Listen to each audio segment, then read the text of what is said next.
Police ഉദ്യോഗസ്ഥരെ സംബന്ധിച്ചിടത്തോളം നമുക്കറിയാം, ഒരു ഓണക്കാലവും നമുക്ക് സമാധാനമായി സ്വസ്ഥമായി ആഘോഷിക്കാൻ കഴിയാറില്ല.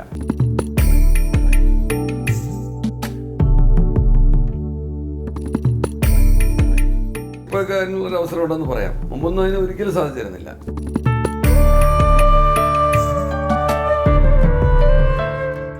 ഒരുപാട് ക്രിസ്തീയ മൂല്യങ്ങൾ മനസ്സിൽ സൂക്ഷിക്കുന്ന ഒരു ഹിന്ദുവാണ് ഞാൻ. പോലീസ് ജീവിതത്തിനൊപ്പം എങ്ങനെയാണ് ഈ സംഗീതം ബാലൻസ് ചെയ്ത് കൊണ്ടുപോകുന്നത്?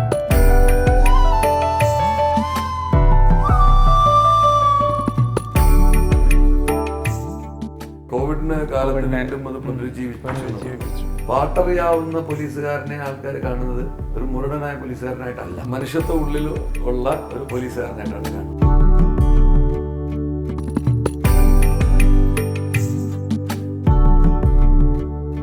പോലീസ് സേനയിലെ യേശുദാസാണോ?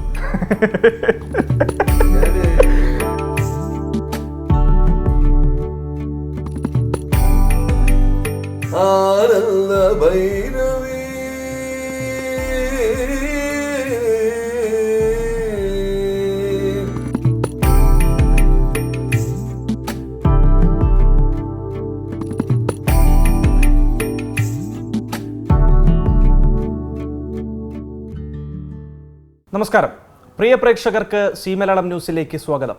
ഈ ഓണക്കാലത്ത് നമുക്ക് രണ്ട് സ്പെഷ്യൽ ഗസ്റ്റുകളെയാണ് കിട്ടിയിരിക്കുന്നത്. പറഞ്ഞു വരുന്നത് മറ്റാരെയും കുറിച്ചല്ല, ADGP S. ശ്രീജിത്ത്, അദ്ദേഹത്തിൻ്റെ ഭാര്യ ധന്യ. ഓണാശംസകൾ. പോലീസ് ഉദ്യോഗസ്ഥരെ സംബന്ധിച്ചിടത്തോളം നമുക്കറിയാം, ഒരു ഓണക്കാലവും നമുക്ക് സമാധാനമായി സ്വസ്ഥമായി ആഘോഷിക്കാൻ കഴിയാറില്ല. അപ്പോൾ ഈ ഒരു തിരുവോണ നാളിൽ, ഈ ഒരു ഓണക്കാലത്ത് സാറിന് എന്തൊക്കെ കാര്യങ്ങളാണ് ഓർമ്മ വരുന്നത്? പഴയ ഓർമ്മകൾ എങ്ങനെയാണ്? ഒരു IG ആയതിനു ശേഷം, അല്ലെ ADG ആയതിനു ശേഷം ഒന്നും പറയാൻ പറ്റുള്ളൂ. ഓണം ആഘോഷിക്കാനൊരു അവസരം വളരെ സീനിയർ ലെവലിലാവുമ്പോൾ നമുക്ക് കുറച്ചും കൂടി ഒരു സമയം കിട്ടും. സാധാരണഗതിയിൽ പോലീസുകാരെ സംബന്ധിച്ചിടത്തോളം അവർക്ക് മറ്റുള്ളവരുടെ ഓണം ആഘോഷിക്കാൻ വേണ്ടി സ്വന്തം ഓണം ത്യജിക്കേണ്ടി വരുന്ന അവസ്ഥയിലാണ് ഒട്ടുമുക്കാൽ പോലീസുകാരും ഉണ്ടാവുക. അത് ജാതി മതഭേദമന്യേ എല്ലാ പോലീസുകാർക്കും ഓണ സമയത്ത് ഒരുപാട് ജോലി ഉണ്ടാകുന്ന സമയമാണ്. എന്നിരുന്നാലും ആൾക്കാരുടെ ഓണത്തിമിർപ്പ്, ആ ആഘോഷം കണ്ട് മനസ്സ് സന്തോഷിക്കുകയും അതിന് കാരണഭൂതരാവാൻ സാധിച്ചു എന്നുള്ള ചാരിതാർത്ഥ്യത്തോടുകൂടി ഇപ്പം തന്നെ നമ്മൾ ഈ ഞങ്ങളുടെ റിക്രൂട്ട്സിന് വരെ ഇത്തവണ ഞങ്ങൾ ജോലിക്ക് എടുത്തിരിക്കുകയാണ്. അത്രയും ജനബാഹുല്യവും ഒരുപാട് ആഘോഷങ്ങളും നാട്ടിലൊക്കെ നടക്കുന്നതുകൊണ്ട്. അപ്പോൾ അവരിൽ ചിലരൊന്ന് ഓണത്തിന് വീട്ടിൽ പോയി ഉണ്ണോട്ടെ എന്ന് ചോദിക്കുമ്പോൾ ടേൺ വെച്ച് പോയിക്കോളാനാണ് പറഞ്ഞിരിക്കുന്നത്. അപ്പം അത് അവർ സന്തോഷത്തോടെ തന്നെ സ്വീകരിക്കുകയും മറ്റെല്ലാ വിഭാഗങ്ങളെ പോലെ പോലീസുകാർ ഓണം ആഘോഷിക്കണമല്ലോ, അല്ലേ? അതെ അതെ. അവരെ ഞങ്ങളിപ്പോൾ ഒരു പോലീസ് ചീഫ് പറഞ്ഞതെന്ന് പറഞ്ഞാൽ അവരവരുടെ വീടിനടുത്തുള്ള സ്ഥലങ്ങളിൽ ഡ്യൂട്ടിക്ക് കൊടുത്തിട്ട് അവർ ഇടയ്ക്കൊന്ന് പോയി വീട്ടുകാരെ കണ്ടിട്ട് വരട്ടെ. ഉണ്ണാൻ പോകുന്നവൻ പിന്നെ ബ്രേക്ക്ഫാസ്റ്റ് പോകുന്നവൻ ലഞ്ചിന് പോകുന്നവൻ ഡിന്നറിന് പോകണ്ട, അങ്ങനെ. അപ്പം പൂർണ്ണമായി ബന്ധുമിത്രാദികളോട് കൂടിയുള്ളൊരു ഓണം പലപ്പോഴും പോലീസുകാർക്ക് സാധ്യമാവില്ല. മാത്രമല്ല, ഈ ആൾക്കാർ കൂടുതൽ ആഘോഷിക്കുന്ന സമയങ്ങളിലാണ് എന്തെങ്കിലുമൊക്കെ ക്രമവിരുദ്ധമായിട്ട് അതിൻ്റെ കൂട്ടത്തിൽ സംഭവിച്ചു പോകാനുള്ള സാധ്യത. ക്രമസമാധാന പ്രശ്നങ്ങളും പിന്നെ ഈ ഓണം പ്രത്യേകിച്ച് മലയാളി ഒരുപാട് മദ്യപിക്കാനുള്ള അവസരമായിട്ട് പലപ്പോഴും എടുക്കാറുണ്ട്. അപ്പോൾ അതിനോടനുബന്ധിച്ചുണ്ടാകുന്ന വിഷയങ്ങളും എല്ലാം പോലീസിന് തന്നെ നേരിട്ട് ഇടപെടേണ്ട കാര്യങ്ങളായിരിക്കും പലപ്പോഴും. അങ്ങനെയുള്ള സാഹചര്യത്തിൽ എല്ലാവരുടെയും ഓണം ആഘോഷത്തിലുള്ള സന്തോഷങ്ങൾ കണ്ടുകൊണ്ട് ഞങ്ങൾ ഓണം ആഘോഷിക്കാറാണ് പതിവ്. പിന്നെ ഞങ്ങളുടെ എന്താ പറയുക, വ്യവസ്ഥാപിതമായ ചില ഓണാഘോഷങ്ങളുണ്ട്. അതായത് ഇപ്പോൾ നമ്മൾ ഓരോ യൂണിറ്റിലും ഓണാഘോഷം. അത് ഈ ഓണത്തിൻ്റെയൊക്കെ തിരക്ക് വരുന്നതിന് മുമ്പ്, അതായത് കഴിഞ്ഞ 26 അത്തം തൊട്ട് ഞങ്ങൾ ആഘോഷിച്ചു തുടങ്ങി. എല്ലാ യൂണിറ്റുകളിലും ഓണസദ്യയും കാര്യങ്ങളൊക്കെ ഉണ്ടാവും. അത് ഞങ്ങളുടേതായിട്ടുള്ള ഓണത്തപ്പനും പിന്നെ കൈകൊട്ടിക്കളിയൊക്കെ ഞങ്ങൾ ചെയ്യും. പക്ഷെ അത് പലപ്പോഴും ഇങ്ങനെ തിരക്ക് വരുന്നതിന് മുമ്പ് ഞങ്ങളുടെ ആഘോഷങ്ങൾ തീർക്കാറാണ് പതിവ്. എങ്ങനെയാണ് ചേച്ചി ഓണമൊക്കെ എങ്ങനെയാണ് സാറിനൊപ്പം സെലിബ്രേറ്റ് ചെയ്യുന്നത്? കാരണം ഇത്രയും തിരക്കുള്ള മനുഷ്യനൊപ്പമാണ് എല്ലാ വർഷവും ഓണം ആഘോഷിക്കുന്നത്. സാറ് ഈ പോലീസ് വകുപ്പിൽ വന്ന ശേഷം ഉള്ള ഓണം അത് എങ്ങനെയാണ് കാണുന്നത്? ഉണ്ട്.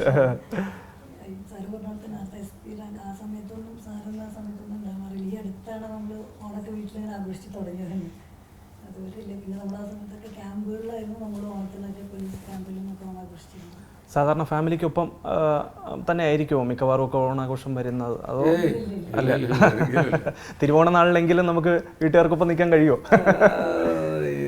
ഇപ്പം അതിനുള്ള ഒരു പക്ഷേ ഇപ്പോഴൊക്കെ അതിനുള്ളൊരു അവസരം ഉണ്ടെന്ന് പറയാം. മുമ്പൊന്നും അതിന് ഒരിക്കലും സാധിച്ചിരുന്നില്ല. കാരണം തിരുവോണ നാളിൽ ഞാൻ എൻ്റെ ASP ദിനങ്ങൾ ഓർമ്മിച്ചാൽ പണ്ട് തലശ്ശേരിയിൽ P. ജയരാജനെ ആക്രമിച്ച ഒരു ദിവസം തിരുവോണ നാളായിരുന്നു. ഓർക്കുന്നു. അപ്പം ആ തിരുവോണ നാൾ തൊട്ട് ഞാൻ ഓർത്താൽ അന്ന് തീവ്രമായ ക്രമസമാധാന പ്രശ്നങ്ങൾ കണ്ണൂരുണ്ടായിരുന്ന ദിവസമാണ്. അന്ന് സത്യം പറഞ്ഞാൽ ഞാൻ സാമാന്യം ലിബറലായിട്ട് എന്ന് പറഞ്ഞു കഴിഞ്ഞാൽ സാധാരണ പോലീസിൽ ചെയ്യാത്ത രീതിയിൽ എൻ്റെ പോലീസുകാരിലൊരു വലിയ വിഭാഗത്തോട് ഓണം ആഘോഷിച്ചോളാൻ അനുവാദം കൊടുത്തിരുന്നൊരു ദിവസമായിരുന്നു. അതുകൊണ്ട് തന്നെ പെട്ടെന്ന് ഇങ്ങനൊരു സിറ്റുവേഷൻ വന്നപ്പോൾ ആൾക്കാരെ എത്തിക്കാൻ നമ്മൾ ഇത്തിരി ബുദ്ധിമുട്ടി. അന്ന് ഉച്ചയ്ക്ക് ശേഷം അദ്ദേഹത്തിൻ്റെ വീട്ടിൽ ചെന്ന് അദ്ദേഹത്തെ ആശുപത്രിയിൽ കൊണ്ടുപോകേണ്ട സാഹചര്യം ഉണ്ടായിരുന്നൊരു ഓണനാൾ ഞാൻ ഓർക്കാറുണ്ട്. 99 ഓണമാണത്, 1999 ഓണം. അത് കഴിഞ്ഞ് ഒരുപാട് കഴിയുന്നതിന് മുമ്പ് ഞാനും അവിടെ നിന്ന് ഒരു ബോംബർ കിട്ടി യാത്രയായി. സെപ്റ്റംബർ മാസം 27-ാം തീയതി ആ കൊല്ലം എൻ്റെയും ബോംബ് എറിഞ്ഞിരുന്നു. അപ്പം അങ്ങനെ എന്താ പറയുക, വളരെ രക്തരൂഷിതമായ ഓണങ്ങളിലാണ് ഞങ്ങൾ തുടങ്ങിയത്. ഞാൻ മിക്കവാറും വടക്കൻ കേരളത്തിലായിരുന്നു. അന്ന് ഇപ്പോഴത്തെ വടക്കൻ കേരളം അല്ല, വളരെ കലാപകലുഷിതമായ ഒരു പ്രദേശമായിരുന്നു അന്ന്. പ്രതിഷേധം നിറഞ്ഞ ദിനങ്ങളല്ലേ? അതെ അതെ അതെ, വളരെയധികം എന്താ പറയുക, അക്രമങ്ങൾ നടന്നുകൊണ്ടിരുന്നൊരു കാലഘട്ടമായിരുന്നത്. അപ്പോൾ അന്ന് ഉണ്ടായിരുന്ന ഓണം അങ്ങനെ. അത് കഴിഞ്ഞ് പിൽക്കാലത്ത് ജില്ലകളിൽ പോകുമ്പോഴും ഇങ്ങനെ ഓണാഘോഷം എപ്പോഴും നമുക്ക് ഒരു പോലീസിന് ഒരുപാട് ബന്ധവസ്തു വേണ്ടി വരുന്നൊരു സമയമാണ്. അപ്പം അതുകൊണ്ട് വീട്ടിലിരുന്ന് ഓണം ഒന്നും ഒരുപാട് ഉണ്ടായിട്ടില്ല. അതിപ്പോൾ അടുത്ത കാലത്തൊക്കെ ചിലപ്പം പക്ഷെ അടുത്ത കാലത്ത് അങ്ങനെ കിട്ടുമ്പോഴും നമുക്ക് എന്താണെന്ന് വെച്ച് കഴിഞ്ഞാൽ അഥവാ അവധി നമുക്ക് കിട്ടിയാൽ എവിടെയെങ്കിലും യാത്ര പോകാനുള്ളൊരു സാഹചര്യമായിട്ടാണ് നമ്മളതിനെ കാണുക. അപ്പോഴും ചിലപ്പോൾ വീട്ടിൽ പറ്റിയെന്ന് വരില്ല, ഒന്നിച്ചിരിക്കാൻ ചിലപ്പോൾ പറ്റിയെന്ന് വന്നേക്കാം ഭാര്യയ്ക്കും ഭർത്താവിനും. പക്ഷെ എന്നാലും എല്ലാവരുമായി നമ്മൾ ഒരു പണ്ട് വളരെ ചെറുപ്പകാലങ്ങളിൽ ആഘോഷിച്ചിരുന്ന ഓണമുണ്ട്. ഒരു 3-4 ദിവസം വീട്ടിൽ ഒരുപാട് എന്താ പറയുക, ഈ കായ വറുത്ത് വെക്കുകയും ശർക്കര വരട്ടി ഇങ്ങനെ ഭരണിക്ക് അടിച്ച് വെക്കുക, അച്ചപ്പം ഉണ്ടാക്കി വെക്കുക, അതിങ്ങനെ നിരന്തരം തിന്നുകൊണ്ടിരിക്കുക. പണ്ടൊക്കെ നമ്മൾ ഒരുപാട് ഇങ്ങനെ ആവശ്യമില്ലാത്ത തിന്നുമ്പോൾ വീട്ടുകാർ ശകാരിക്കും. ഓണ സമയത്ത് ശകാരമൊന്നുമില്ല, എന്ത് വേണേൽ കാണിക്കാം. പിന്നെ അതുപോലെ ഈ പൂ പറിക്കാൻ രാവിലെ പോകുന്നൊരു ഏർപ്പാടുണ്ടായിരുന്നു പണ്ട് കുഞ്ഞുനാളിൽ. അതിനൊരു ചടങ്ങാണ്. ഇന്നിപ്പോൾ അത് ആ അവസരമൊക്കെ നമ്മുടെ ഇപ്പോഴത്തെ കുഞ്ഞുങ്ങൾക്ക് നിഷേധിക്കപ്പെട്ടിരിക്കുകയാണ്. ഇപ്പം എൻ്റെ മക്കൾക്കൊക്കെ വരുന്ന ഓണാഘോഷ മെസ്സേജുകളൊക്കെ ഇൻസ്റ്റന്റ് ഓണാഘോഷം ഡിജിറ്റലായിട്ടുണ്ടാക്കിയ പൂക്കളങ്ങൾ പരസ്പരം അയച്ചുകൊണ്ടുള്ള ഓണാഘോഷമാണ്. കാരണം നമ്മൾ പണ്ട് ചില സമയത്ത് ഈ രാവിലെ ആദ്യം ഇറങ്ങുന്നവർക്കാണ് കൂടുതൽ പൂ കിട്ടുക പണ്ട് കാലത്ത്. അപ്പം ഞങ്ങൾക്ക് അവസാനം തുമ്പപ്പൂ മാത്രം കിട്ടിയിരുന്ന സാഹചര്യം, അതിന് അങ്ങോട്ടും ഇങ്ങോട്ടും വഴക്കുണ്ടാക്കുന്നതും അതൊക്കെ ഇപ്പോഴും ഓർമ്മയുണ്ട്. ഞങ്ങൾ പണ്ട് എൻ്റെ അച്ഛൻ കൊയിലാണ്ടിയിൽ മജിസ്ട്രേറ്റായിരുന്ന സമയത്താണ് വലിയ പറമ്പുകളുണ്ടായിരുന്നു. ആ പറമ്പിനകത്തൊക്കെ നമ്മളിങ്ങനെ നടന്നു പോയിട്ട് തുമ്പപ്പൂ പറിക്കും. തുമ്പപ്പൂണ് ഏറ്റവും കൂടുതൽ. അവസാനം ഒന്നും കിട്ടാതെ ചെമ്പരത്തി വെക്കും, ഇല വെക്കും, പൂക്കളത്തിനകം. പിന്നെ അവസാനം ഇല പാടില്ല, പിന്നെ അടിയിൽ പിന്നെ പൂ കുറവാണെങ്കിൽ പൂക്കളെ പാടുള്ളൂ, പിന്നെ മണ്ണിടാൻ പാടില്ല. ഇങ്ങനെയൊക്കെ കുറെ നിയമങ്ങളൊക്കെ ഉണ്ടായിരുന്നു. അപ്പൊ ഞങ്ങളൊക്കെ ഈ കള്ളമൊക്കെ കാണിക്കരുത് പൂ കുറയുമ്പോൾ. ഇപ്പൊ പൂക്കളം ഇടുന്നതിന് ഞങ്ങളുടെ ഈ ഒഫീഷ്യൽ പൂക്കളങ്ങൾക്കൊക്കെ ആൾക്കാർ പൂ ഇമ്പോർട്ട് ചെയ്യുന്നവരെ മേടിച്ചുകൊണ്ടിരിക്കുകയാണ്. നടന്ന് പൂ പറിക്കാൻ ഒരു സ്ഥലമോ പൂക്കളോ കാണാനില്ല. നമ്മുടെ ആൾക്കാരുടെ ബാഹുല്യം കൊണ്ടും ഈ ഡിജിറ്റൽ ലോകത്തിൻ്റെ ഒരു അതിപ്രസരം കൊണ്ടും നമുക്ക് ഒരുപാട് നഷ്ടങ്ങൾ വന്നതിൻ്റെ ഭാഗമായിട്ടുള്ള ഒന്നാണ് പരമ്പരാഗത ഓണാഘോഷം എന്ന് പറയുന്നത്. അതിന് അതിൻ്റേതായിട്ടൊരു ഭംഗിയുണ്ടായിരുന്നു ഇപ്പോഴും വിശ്വസിക്കുന്ന ഒരാളാണ് ഞാൻ. മറ്റൊന്ന്, ഈ പോലീസ് ജീവിതം എന്ന് പറയുമ്പോൾ നമുക്കറിയാം തിരക്ക് പിടിച്ച ഓട്ടം പിടിച്ച ദിവസങ്ങളാണ് എല്ലാ ദിവസങ്ങളും. അതിപ്പോൾ വർക്കിംഗ് ഡേയ്സിലാണെങ്കിലും അല്ലാതെ വരുന്ന ഒഴിവ് ദിവസങ്ങളിലാണെങ്കിലും നമ്മൾ 24/7 അലർട്ടാണ്. അപ്പോൾ ആ പോലീസ് ജീവിതത്തിനൊപ്പം എങ്ങനെയാണ് ഈ സംഗീതം ബാലൻസ് ചെയ്ത് കൊണ്ടുപോകുന്നത്? അത് പ്രേക്ഷകർക്ക് അറിയാനൊരു താല്പര്യം ഉണ്ടാകും. സംഗീതം എന്ന് പറഞ്ഞാൽ ബാലൻസ് ചെയ്ത് കൊണ്ടുപോകുന്നുണ്ടോയെന്ന് എനിക്ക് അറിഞ്ഞുകൂടാ. എനിക്ക് പണ്ടേ സംഗീതത്തോട് വലിയ അഭിനിവേശമാണ്, വലിയ ഇഷ്ടമാണ്. കോളേജിൽ പഠിച്ചിരുന്നപ്പോഴൊക്കെ ഞാൻ ഒരുപാട് മത്സരങ്ങളിലും പിന്നെ അത്യാവശ്യം പണമുണ്ടാക്കാനുള്ള ഉപാധിയായിട്ട് തന്നെ സംഗീതത്തെ കണ്ടത്. കാരണം ഗാനമേളകൾക്കൊക്കെ പോവാൻ. അപ്പോൾ എന്തെങ്കിലും അന്ന് ഞങ്ങളെപ്പോഴും ഈ വിനിമയ നിരക്ക് ഞങ്ങളുടെ ബിരിയാണി ഒരു ഇത്ര രൂപയ്ക്ക് എത്ര ബിരിയാണി കിട്ടുന്നതാണ് നമ്മൾ ആലോചിച്ചിട്ടുണ്ട്. അന്നൊരു 150 രൂപ ഒക്കെ അന്ന് വരുമാനം കിട്ടുമായിരുന്നു ഒരു ഗാനമേളയ്ക്ക് പോയാൽ. 100-150 രൂപ. അപ്പം 150 രൂപ എന്ന് പറയുന്നത് 100 ആണെങ്കിൽ കുറഞ്ഞു പോയി എന്ന് പറയുകയും 150 ആണെങ്കിൽ സമൃദ്ധമായെന്ന് വിചാരിക്കുകയും ചെയ്യുന്നൊരു കാലമാണ്. ഇന്നിപ്പോൾ അതൊന്നും ആലോചിക്കാൻ പറ്റില്ല. നമുക്ക് 150 രൂപയ്ക്കൊന്നും വിലയില്ല. അന്ന് 150 രൂപ കിട്ടുമ്പം ഒരു സമയത്ത് 150 രൂപയ്ക്ക് 10 ബിരിയാണി കിട്ടുമായിരുന്നു. അല്ല 15 ബിരിയാണി കിട്ടുമായിരുന്നു. അത് കുറച്ച് കഴിഞ്ഞപ്പോൾ 10 കുറഞ്ഞു. അപ്പം അങ്ങനെ ഇപ്പോൾ ബിരിയാണിക്ക് 250-300 രൂപയൊക്കെയാണ്. അപ്പം അങ്ങനെയുള്ള കൊച്ചു കൊച്ചു മോഹങ്ങൾ, കൊച്ചു കൊച്ചു സന്തോഷങ്ങളായിട്ട് ജീവിച്ചിരുന്ന കാലത്തെ സംഗീതം ഒരു ഭ്രമമായിരുന്നു. പിന്നെ അത് കഴിഞ്ഞ് ജോലി ഇതായപ്പോൾ അത് കഴിഞ്ഞ് ഞാൻ ആകാശവാണിയിൽ ഓഡിഷൻ ആർട്ടിസ്റ്റ് ആയിരുന്നു. കസ്റ്റംസിലേക്ക് വന്നിരുന്നു സാർ. കസ്റ്റംസിൽ പ്രിവന്റീവ് ഓഫീസറായിരുന്നു. ഞാൻ പറഞ്ഞതല്ല, അതിനു മുമ്പ് ആകാശവാണിയിൽ നമുക്ക് ഈ പ്രോഗ്രാം അവതരിപ്പിക്കാനുള്ള അവസരമായിട്ട് നമുക്ക് ഓഡിഷൻ നടത്തിയിട്ട് ഒരു അംഗീകാരപത്രം കിട്ടും. അപ്പോൾ അതിന് ലളിത സംഗീതത്തിന് ഓഡിഷൻ ആയിരുന്നു ഞാൻ. അപ്പം എനിക്ക് ഒരുപാട് പ്രോഗ്രാംസ് ആകാശവാണിയിൽ അന്ന് ചെയ്യാൻ പറ്റിയിരുന്നു. ദൂരദർശനിലും ചെയ്തിട്ടുണ്ട് പണ്ട്.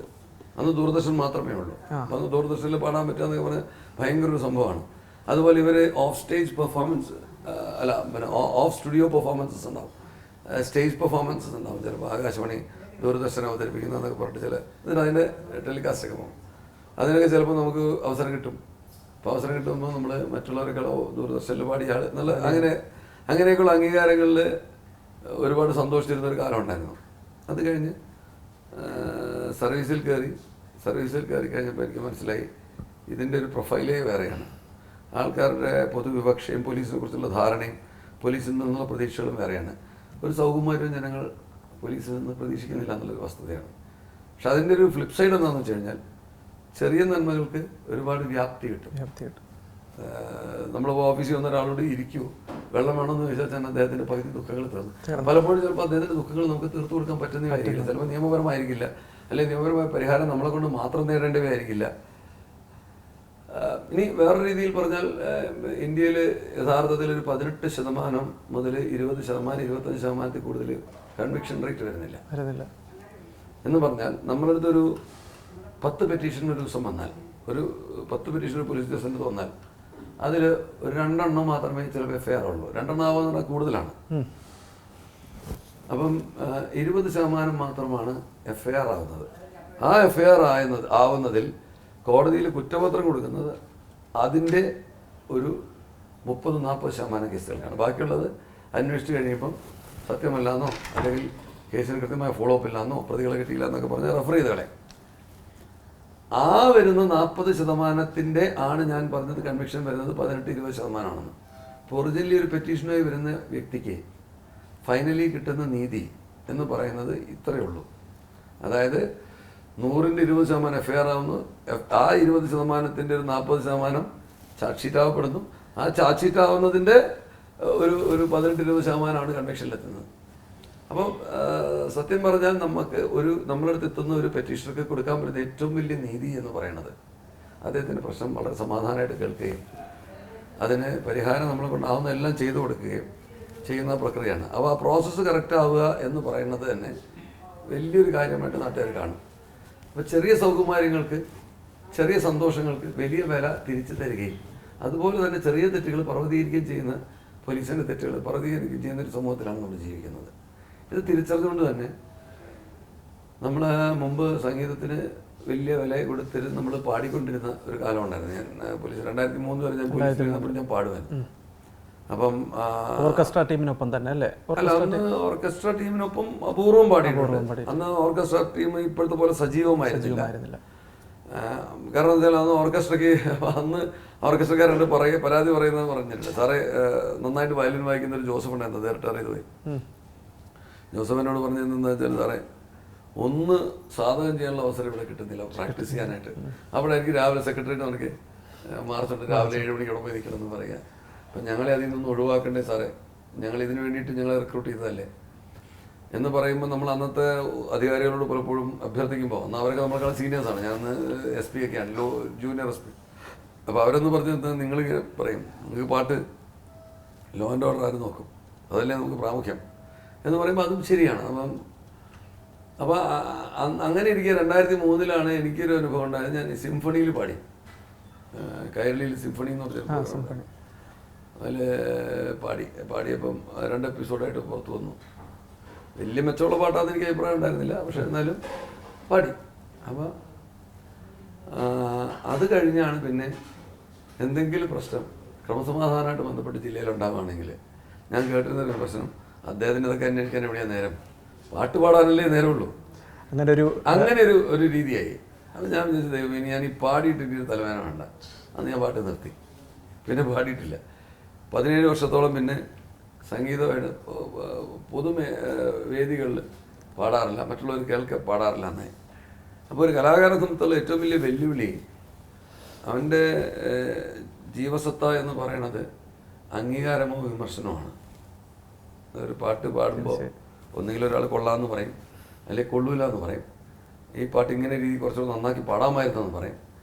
അങ്ങനെ പറയാനൊരു എന്താ പറയുക അനുവാചക കൂട്ടായ്മ ഇല്ലെങ്കിൽ ഒരു കലാകാരനും നിലനിൽപ്പില്ല. അപ്പോൾ അതുകൊണ്ട് എന്താ വെച്ചാൽ കുറച്ച് കഴിഞ്ഞപ്പം പാട്ട് നിർത്തി, പാട്ട് പാടാൻ പ്രാക്ടീസ് ചെയ്യണം എന്നുള്ള ആഗ്രഹം പോയി. പക്ഷേ പാട്ടിനോടുള്ള അഭിനിവേശം തുറന്നുകൊണ്ടിരുന്നു. നമ്മൾ പല രാഗങ്ങളെക്കുറിച്ച് പഠിക്കുകയും സംഗീതത്തെക്കുറിച്ച് മനസ്സിലാക്കാനും. അങ്ങനെ ഇരിക്കെ 2020 കോവിഡ് കാലഘട്ടം. അന്ന് ഞാൻ ജനമൈത്രിയുടെ സംസ്ഥാന നോഡൽ ഉദ്യോഗസ്ഥനാണ്. വേറെ സാർ എന്നോട് പറഞ്ഞു. അപ്പോൾ അദ്ദേഹത്തിന് ഞാൻ അന്ന് പാടുന്ന അറിയില്ല, കാരണം പിന്നെ ഞാൻ പാടിയില്ല. 2003 ശേഷം പാടിയിട്ടില്ല. അപ്പം അതിന് മുമ്പ് എൻ്റെ കൂടെ ഇരുന്ന് പാട്ട് നീണ്ട ഇടവേളയ്ക്ക് ശേഷമാണല്ലേ കോവിഡ് കാലത്ത് പാട്ട്? 17 വർഷത്തെ ശേഷം. അപ്പം അതിന് മുമ്പ് ഇപ്പോൾ ജേക്കബ് പുന്നു സാറൊക്കെ നോർത്ത് സോണിൽ ഇരുന്ന ആൾ, ജേക്കബ് പുന്നു സാർ ഇപ്പോഴത്തെ SC കമ്മീഷൻ ചെയർപേഴ്സണായ ശേഖരൻ മിനിയോടൻ സാറ്, പത്മകുമാർ സാറ്, ഇവരൊക്കെ പണ്ട് എൻ്റെ കൂടെ, ഞാൻ കണ്ണൂർ ജോലി ചെയ്തിരുന്നപ്പോൾ എൻ്റെ കൂടെ ജോലി ചെയ്തിരുന്നവരാണ്. അപ്പം ഞങ്ങളുടെ കൂട്ടായ്മകളിലൊക്കെ എന്നെ കൂടെ പാടിക്കുമായിരുന്നു. KG ജോസഫ് സാറ് പണ്ട് ഉണ്ടായിരുന്ന DG, അദ്ദേഹത്തിനൊക്കെ അറിയാം. അങ്ങനെ കുറച്ച് ഉദ്യോഗസ്ഥർക്കെല്ലാം മറ്റാർക്കും ഞാൻ പാടുന്നതിനെ കുറിച്ച് അറിയില്ല. അപ്പോൾ വേറെ സാർ എന്നോട് അന്ന് ആവശ്യപ്പെട്ടതെന്ന് പറഞ്ഞിട്ടുണ്ടെങ്കിൽ ഈ കോവിഡ് കാലത്ത് ആൾക്കാർ പുറത്തിറങ്ങാതിരിക്കാൻ വേണ്ടി ഡെൻമാർക്കിലും ഹോളണ്ടിലും ഒക്കെ പോലീസുകാർ പോയിട്ട് ഈ ഫ്ലാറ്റ് സമുച്ചയങ്ങളുടെ മുമ്പിൽ പാടി ജനങ്ങളെ സന്തോഷിപ്പിക്കുന്നു. അപ്പം അവർ പുറത്തിറങ്ങാതിരിക്കുന്നു. അതുപോലെ എന്തുകൊണ്ട് നിങ്ങളുടെ ജനമൈത്രിക്കാർക്ക് ചെയ്തുകൂടാ എന്ന് ചോദിച്ചു. ഞാൻ മനസ്സിൽ തീർച്ചയായിട്ടും ചെയ്യാൻ തന്നു. അപ്പോൾ ജനമൈത്രിയിൽ അന്ന് പാടിയിരുന്നവരൊക്കെ പണ്ട് ഈ ഓർക്കസ്ട്രയിലുണ്ടായിരുന്നു. ഞാൻ ഈ പറഞ്ഞ ജോസഫിനെ പോലെയുള്ള ആൾക്കാരൊക്കെ ഉണ്ടായിരുന്നു. അപ്പോൾ അവർക്ക് ഞാൻ പാടുന്ന അറിയുന്നത് അവർ പറഞ്ഞു സാറും കൂടെ ഒരു പാട്ട് പാടണം എന്ന്. ഞാനന്ന് ആദ്യമായിട്ട് ഇവിടെ തിരുവനന്തപുരത്തൊരു ഫ്ലാറ്റ് സമുച്ചയത്തിന് മുമ്പിൽ പോയി സംഗീതമേ അമൃതല്ലാവമേ എന്നുള്ള പാട്ട് പാടി. അപ്പോൾ എനിക്ക് 2 കാര്യം മനസ്സിലായി. ഒന്ന്, സംഗീതം പൂർണ്ണമായി ഞാൻ ഉപേക്ഷിച്ചിട്ടില്ല. പിന്നെ വലിയ നല്ല പാട്ടൊന്നും പറഞ്ഞുകൂടെങ്കിലും ആൾക്കാരെ കൊണ്ട് ചീത്ത ഒളിപ്പിക്കാത്ത രീതിയിൽ പാടാൻ പറ്റുന്നു മനസ്സിലായി. അപ്പോൾ അത് കണ്ടപ്പോൾ വേറെ സാറും മനോജ് ഇബ്രാഹിം സാറും കൂടിയാണ്. അന്ന് മനോജ് ഇബ്രാഹിം സാറാണ് ഞാനിപ്പോൾ ഇരിക്കുന്ന സ്ഥാനത്തിരിക്കുന്നത്. നിർബന്ധമായി ഇനി എല്ലായിടത്തും പാടണം എന്നാവശ്യപ്പെടുകയും അതനുസരിച്ച് പിന്നെ നമ്മൾ ബക്രീദിന്, ക്രിസ്മസിന്, ഓണക്കാലത്ത്, ശബരിമലയാണ് ഏറ്റവും പ്രധാനപ്പെട്ട. അത് അങ്ങനെ ക്രിസ്മസ് കാലത്ത് ഞങ്ങൾ പാടിയ പാട്ടിൽ ഇസ്രായേൽ നാഥൻ എന്ന് പറഞ്ഞൊരു പാട്ട്, അത് കേട്ടിട്ട് എനിക്ക് ഏറ്റവും വലിയ സന്തോഷം എന്ന് വെച്ചാൽ റോമിൽ നിന്നൊരു വിളിയുണ്ട് എനിക്ക്. ആ പാട്ട് കേട്ടിട്ട് റോമിൽ നിന്ന് വിളി എന്ന് പറഞ്ഞാൽ മാർപ്പാപ്പയുടെ വിളിയൊന്നുമല്ല, പക്ഷേ റോമിൽ അദ്ദേഹത്തിൻ്റെ കൂടെ ഉണ്ടായിരുന്ന കന്യാസ്ത്രീകൾ, ചില മലയാളികളായിട്ടുള്ളവർ ഇത് കേട്ടിട്ട് അവിടെ മറ്റുള്ളവരെ കേൾപ്പിച്ചിട്ട് 2-3 സിസ്റ്റേഴ്സ് എന്നെ വിളിച്ചു. അതെനിക്ക് വലിയ അംഗീകാരമായി. എന്നിട്ട് അവരെന്നോട് ചോദിച്ചൊരു ചോദ്യമുണ്ട്, സാറ് കോൺവെന്റ് സ്കൂളിലാണോ പഠിച്ചതെന്ന് ചോദിച്ചു. അപ്പം ഞാൻ പറഞ്ഞു അതെ, ഞാൻ ഒരു ജസ്യൂട്ട് സ്കൂളിലാണ് ഞാൻ പഠിച്ചത്. ഞാൻ എന്നിട്ട് അതിനൊന്ന് പറഞ്ഞ മറുപടി എനിക്കിപ്പോഴും ഓർമ്മയുണ്ട്. ഒരുപാട് ക്രിസ്തീയ മൂല്യങ്ങൾ മനസ്സിൽ സൂക്ഷിക്കുന്ന ഒരു ഹിന്ദുവാണ് ഞാൻ എന്നാണ് ഞാൻ അവിടെ മറുപടി പറഞ്ഞത്. അപ്പോൾ അവരോട് ചോദിച്ചു എങ്ങനെയാണ് ഈ പാട്ട് പാടാൻ പറ്റിയത്, സാധാരണ അങ്ങനെ പാടുന്നത് കേട്ടിട്ടില്ലല്ലോ. ഞാൻ പറഞ്ഞു അങ്ങനെയല്ല, എനിക്ക് ഒരുപാട് ക്രിസ്തീയ മൂല്യങ്ങളുണ്ട്. എന്നെ പഠിപ്പിച്ചുകൊണ്ട് ഞാൻ പഠിച്ച സ്കൂളിൽ, ഞാൻ പറഞ്ഞ ജസ്യൂട്ട് സ്കൂളാണ്, അവിടെ ഞങ്ങൾ സ്നേഹസേന എന്ന് പറഞ്ഞ മലയാളത്തിൽ കിട്ടുന്ന ഒരു മാഗസിൻ, സോൾജേഴ്സ് ഓഫ് ഗോഡ് എന്ന് പറഞ്ഞാൽ ഇംഗ്ലീഷ് വിവർത്തനവും എല്ലാ ആഴ്ചയും ഇറങ്ങുമായിരുന്ന കുഞ്ഞു മാസിക. അപ്പം അതിനകത്ത് ഒരുപാട് ഞാൻ പറഞ്ഞ ഈ ക്രിസ്ത്യൻ വാല്യൂസ്, അതായത് ക്ഷമ, സഹനം, സത്യം, നീതി, ധർമ്മം എന്നുള്ള പറഞ്ഞ കാര്യങ്ങൾ ഒരുപാട് ഞങ്ങളെ പഠിപ്പിച്ചു തന്നിട്ടുണ്ട്. ആ മൂല്യങ്ങളിൽ അധിഷ്ഠിതമായി, അതുപോലെ അന്ന് ഞങ്ങൾ സ്കൂളിൽ എന്ന് രാവിലെ Father who art in heaven എന്നൊക്കെ പാടുമായിരുന്നു. ഹോലി ബി ദൈ നെയിം, ഇതെന്നും പാടണം. അപ്പം അതൊക്കെ മനസ്സിലങ്ങ് ഇഴുകിച്ചേർത്ത് ലീനമായ കുറേ സങ്കല്പങ്ങളാണ്. അപ്പോൾ അതിൻ്റെ ബാക്കി പത്രമാണ് ക്രിസ്മസ് ഗാനങ്ങൾ. അതുപോലെ ഞങ്ങൾ കോഴിക്കോട്ട് ജനിച്ചു വളർന്നവരാ. ഞാൻ കോഴിക്കോട്. കോഴിക്കോട്. ഞാൻ അക്ഷരാർത്ഥത്തിൽ കോഴിക്കോട്. എൻ്റെ അമ്മയുടെ വീട് ഒക്കെ തിരുവനന്തപുരത്താണ്. ഞങ്ങളെ കുടുംബാംഗങ്ങളൊക്കെ ഇവിടെയാണെങ്കിലും അച്ഛൻ്റെ ജോലിയായിട്ട് കോഴിക്കോട് പോയിട്ടാണ് എൻ്റെ ജനനം അവിടെ. അപ്പം ഞാൻ ജനിച്ചത് വളർന്നതൊക്കെ കോഴിക്കോട്ടുകാരനായിട്ടാണ്.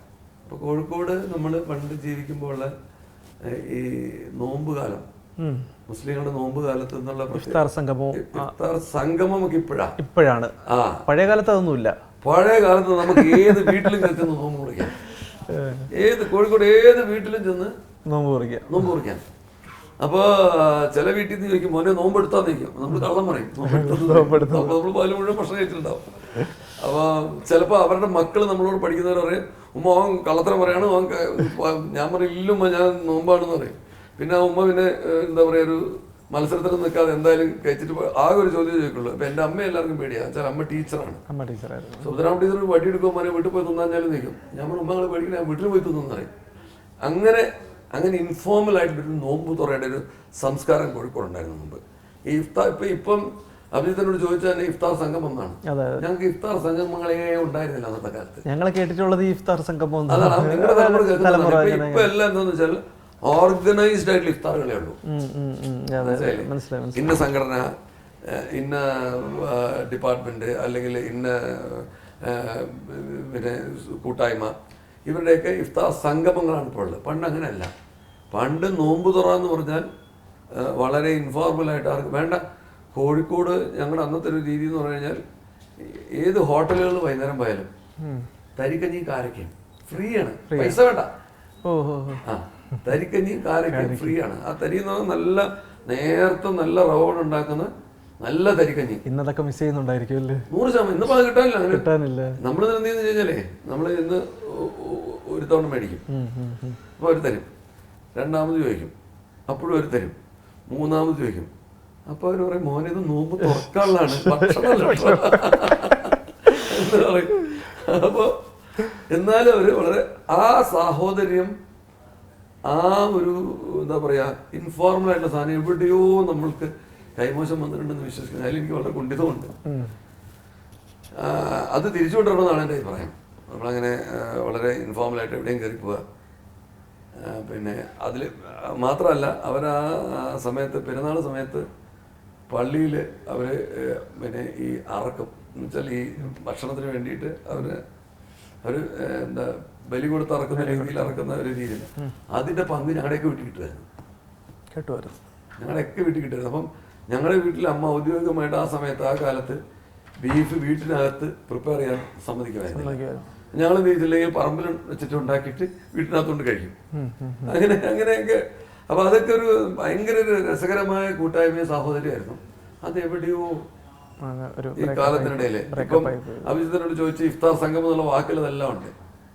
കാരണം ഇപ്പോഴത്തെ തലമുറയ്ക്ക് ഇഫ്താർ സംഗമങ്ങളെ കുറിച്ച് അറിയാവോ, ഔദ്യോഗിക ഇഫ്താറുകളെ കുറിച്ച് അറിയാവോ? ഞങ്ങൾക്ക് ഇഫ്താർ കൊണ്ടായിരുന്നു, ഞങ്ങൾ നോമ്പ് തുറക്കാറായിരുന്നു. എന്നിട്ട് ഞങ്ങൾ ആ സമയത്ത് അപൂർവം ചിലപ്പോൾ നോമ്പ് എടുക്കുകയും ചെയ്യായിരുന്നു. നമ്മുടെ കൂട്ടുകാർ ചിലപ്പോൾ പറയും നോമ്പ് എടുക്കാണ്ട് നോമ്പ് തുറന്നാല് പാപം കിട്ടും എന്ന് പറയുമ്പോൾ പേടിച്ചിട്ട് മനസ്സിലായില്ല. അങ്ങനെയൊക്കെ ആ ഒരു പറഞ്ഞു വന്നത് സംഗീതത്തെ കുറിച്ചാണ്. അപ്പൊ ഞാൻ പറഞ്ഞതെന്ന് വെച്ചാല് ആ കാലത്തുള്ള ആ സംഗീതം ഈ കോവിഡിന് കാലത്ത് വീണ്ടും അത് പുനരുജ്ജീവിപ്പിച്ചു. അപ്പൊ അത് എന്നിട്ട് അത് കഴിഞ്ഞ് നമ്മൾ ഈ എല്ലാ ജനങ്ങളുടെ ആഘോഷ സമയങ്ങളിലും പോലീസ് കൂടെ പാടുന്നു എന്നുള്ള ഒരു സങ്കല്പം വന്നു. അപ്പൊ ഞങ്ങള് യൂണിഫോമിൽ തന്നെ നിന്ന് ഞങ്ങളുടെ ഉദ്യോഗസ്ഥർ പാടുന്നത് ആൾക്കാർക്കൊരു കൗതുകമായി, അവർക്ക് സ്നേഹമായി.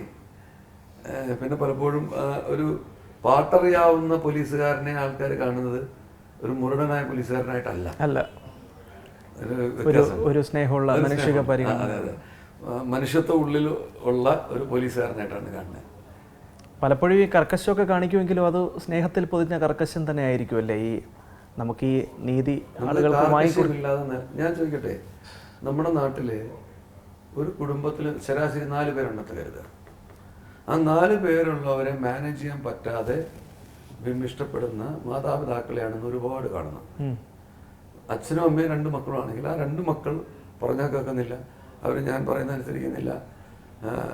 പിന്നെന്താ പറയുക, പ്രത്യേകിച്ച് ഇപ്പോൾ ഈ മയക്കുമരുന്നിൻ്റെ പ്രശ്നം വരുമ്പോൾ ഞാൻ ദിവസവും അത് കാണുന്നു. അപ്പം 4 പേരുള്ള കുടുംബത്തിലുള്ള ആളുകളെ കുടുംബനാഥന് നിയന്ത്രിക്കാൻ സാധിക്കുന്നില്ല. 40 പേരുള്ളൊരു ക്ലാസ്സിലെ ഒരു ടീച്ചർക്ക് 40 കുട്ടികളെ നിയന്ത്രിക്കാൻ സാധിക്കില്ല. അവരെല്ലാ പെരുമാറ്റത്തിനും സ്വഭാവ നൈർമല്യത്തിനും ദൂഷ്യത്തിനും ഒന്നും അവർക്ക് ഉത്തരവാദികളാവാൻ പറ്റുന്നില്ലാത്തൊരു കാലഘട്ടം. അപ്പോഴാണ് 1000 പേരെ നേരിട്ട് കാണാൻ പോലും സാധിക്കാത്ത 1000 പേരെ നിയന്ത്രിക്കാൻ ഒരു പോലീസുകാരൻ എന്നുള്ള തോതിലാണ് നമ്മുടെ സാമൂഹ്യ വ്യവസ്ഥിതി. എങ്ങനെ ഈ പോലീസുകാരൻ 1000 പേരെ നിയന്ത്രിക്കും? കണ്ടിട്ട് പോലുമില്ല അവരെ. ഇത് ഞാൻ പറഞ്ഞ ഈ രണ്ട് വിഭാഗം, ആദ്യം പറഞ്ഞ രണ്ട് വിഭാഗത്തിനെയും ഈ കുടുംബത്തെയും ഈ ക്ലാസ്സിലുള്ളവരെ നേരിട്ട് കണ്ടുകൊണ്ടിരിക്കുകയാണ്. എന്നിട്ട് ദൈനംദിന ഇൻട്രാക്ഷൻസും ഉണ്ട്. നമ്മളിവിടെ പോലീസിന് എണ്ണം വെച്ചിരിക്കുന്ന കണക്കനുസരിച്ച് 1000 പേർക്ക് ശരാശരി ഒരു പോലീസുകാരൻ. ആ പോലീസുകാരിൽ ആരെയാണ് ഞാൻ നിയന്ത്രിക്കേണ്ടതെന്നുള്ള ഒരു ഗ്രൂപ്പിനെ ആരും കാണിച്ചു തന്നിട്ടില്ല എനിക്ക്. ഈ കാണുന്നതിൽ ഏതോ 1000 പേര് തന്നെയാണ് എന്നാണ് നമ്മൾ പറഞ്ഞിരിക്കുന്നത്. എന്നിട്ട് അതിൽ ആര് എന്ത് ക്രമവിരുദ്ധമായി കാണിച്ചാലും അതിന് ഉത്തരവാദിത്വം പോലീസിൽ അർപ്പിക്കുന്ന എൻ്റെ ഏറ്റവും അത്ഭുതകരമായ ചില കാര്യങ്ങൾ. പക്ഷെ 2 തരത്തിലാണ് ഇനി ഞാൻ ഇപ്പോഴും കാണുന്നത്. സുനാമി അടിച്ചിട്ട് 2004 സുനാമി അടിച്ചിട്ട് ഞാൻ കൊല്ലത്ത് എസ് പി ആയിരുന്ന സമയത്ത് ചെന്നപ്പോൾ എന്നോട് ചോദിച്ചത് എന്തുകൊണ്ട് നിങ്ങൾക്ക് തടയാൻ സാധിച്ചില്ല എന്നാ. അപ്പം ഞാൻ അവരോട് പറഞ്ഞു അന്ന് പറ്റിയില്ല, ഇപ്പൊ പറ്റിയില്ല, ഇനി ഞാൻ ശ്രദ്ധിച്ചോളാം എന്ന് പറഞ്ഞാൽ അത് ഞാൻ അന്ന് പറഞ്ഞ തമാശയായിട്ടല്ല. അവരുടെ ആ വേവലാതിയും അവരുടെ ഉത്കണ്ഠയിലും 140 പേര് മരിച്ചു പോയതിന്റെ ആ തീവ്ര ദുഃഖത്തിലിരുന്ന മനുഷ്യരുടെ ആക്രോശമാണ് ഞാനവിടെ കാണുന്നത്. അത് അവരുടെ ധാർമ്മിക രോഷമാണ്, അല്ലാതെ അവർ നമ്മളോടുള്ള ദേഷ്യമല്ല. തീർച്ചയായും. അപ്പൊ ആ വിഷമത്തിന് മുമ്പിൽ അവരുടെ ഒപ്പം നിന്ന് അവർ പറയുന്നതിനനുസരിച്ച് സംസാരിച്ച് അവരുടെ മനസ്സിൽ തീ കെടുത്താൻ ശ്രമിക്കാന്നുള്ളത് വേറെ ഒന്നും ചെയ്യാനില്ല. ഞാൻ പിൽക്കാലത്ത് ഞാൻ തിരിഞ്ഞ് ആലോചിച്ചു. അവരാ ചോദിച്ച ചോദ്യവും ഞാൻ പറഞ്ഞ മറുപടിയും എത്ര അർത്ഥശൂന്യാണ്. നമ്മൾ ഈ ഒരു പ്രകൃതി ദുരന്തത്തിന് മുന്നിൽ പോലീസൊന്നുമല്ല, ആർക്കും ഒന്നും ചെയ്യാൻ കഴിയില്ല. എന്നാൽ പോലും അവർക്ക് പോലീസിലുണ്ടായിരുന്ന പ്രതീക്ഷ അത്ര കൂടുതലായിരുന്നുള്ള ഞാൻ കാണുന്നത്. എൻ്റെ പോസിറ്റിവിറ്റി അതാണ്. ജനങ്ങൾ ഇത്രയും പോലീസിനെ കുറ്റം പറയുമ്പോൾ പോലും ഈ പോലീസ് തന്നെ ഞങ്ങൾക്കുള്ളൂ, എന്തെങ്കിലും ഒരു ആവശ്യം വന്നാലും ഈ പോലീസ് ഞങ്ങളെ രക്ഷിക്കണം എന്നുള്ള വിശ്വാസം ഉള്ളിൽ ഒതുക്കിക്കൊണ്ട് തന്നെയാണ് ഓരോ പോലീസുകാരൻ എന്തെങ്കിലും തെറ്റ് കാണിക്കുന്നു എന്ന് വിമർശിച്ചുകൊണ്ടിരിക്കുന്നത്. അപ്പം അങ്ങനെയുള്ള നമ്മുടെ ജനങ്ങളാണിത്, മനസ്സിലായില്ലേ? അപ്പം അതിനകത്ത് ആ ജനങ്ങളെ നേരെ നിർത്താൻ വേണ്ടിയാണ് ഞങ്ങൾ കർക്കശം കാണിക്കുന്നത്. അല്ലാതൊരു ശത്രുപക്ഷത്ത് നിന്നിട്ടോ ശത്രുതാ മനോഭാവത്തോടുകൂടി ചെയ്യുന്ന ഒരു പ്രക്രിയ അല്ല. അപ്പോൾ അത് ആ രീതിയിൽ കണ്ടാൽ മതി ആ കാർക്കശ്യത്തിനെ. അപ്പോൾ ആ കാർക്കശ്യം കഴിഞ്ഞ് ഞങ്ങളുടെ ഉള്ളിലുള്ള സ്നേഹവും സൗകുമാര്യവും സംഗീതമൊക്കെ പുറത്തു വരാനുള്ള അവസരം നിങ്ങൾ തന്നാൽ തീർച്ചയായിട്ടും അത് പുറത്തു വരും. ഞാൻ ഇത്രയും സമയം സാറിനോടാണ് ദീർഘമായി സംസാരിച്ചത്. എങ്ങനെയാണ് വീട്ടിലും ഈ കർക്കശമൊക്കെ ഉണ്ടോ സാറ്? ചേച്ചിക്കുള്ള അവസരമാണ്.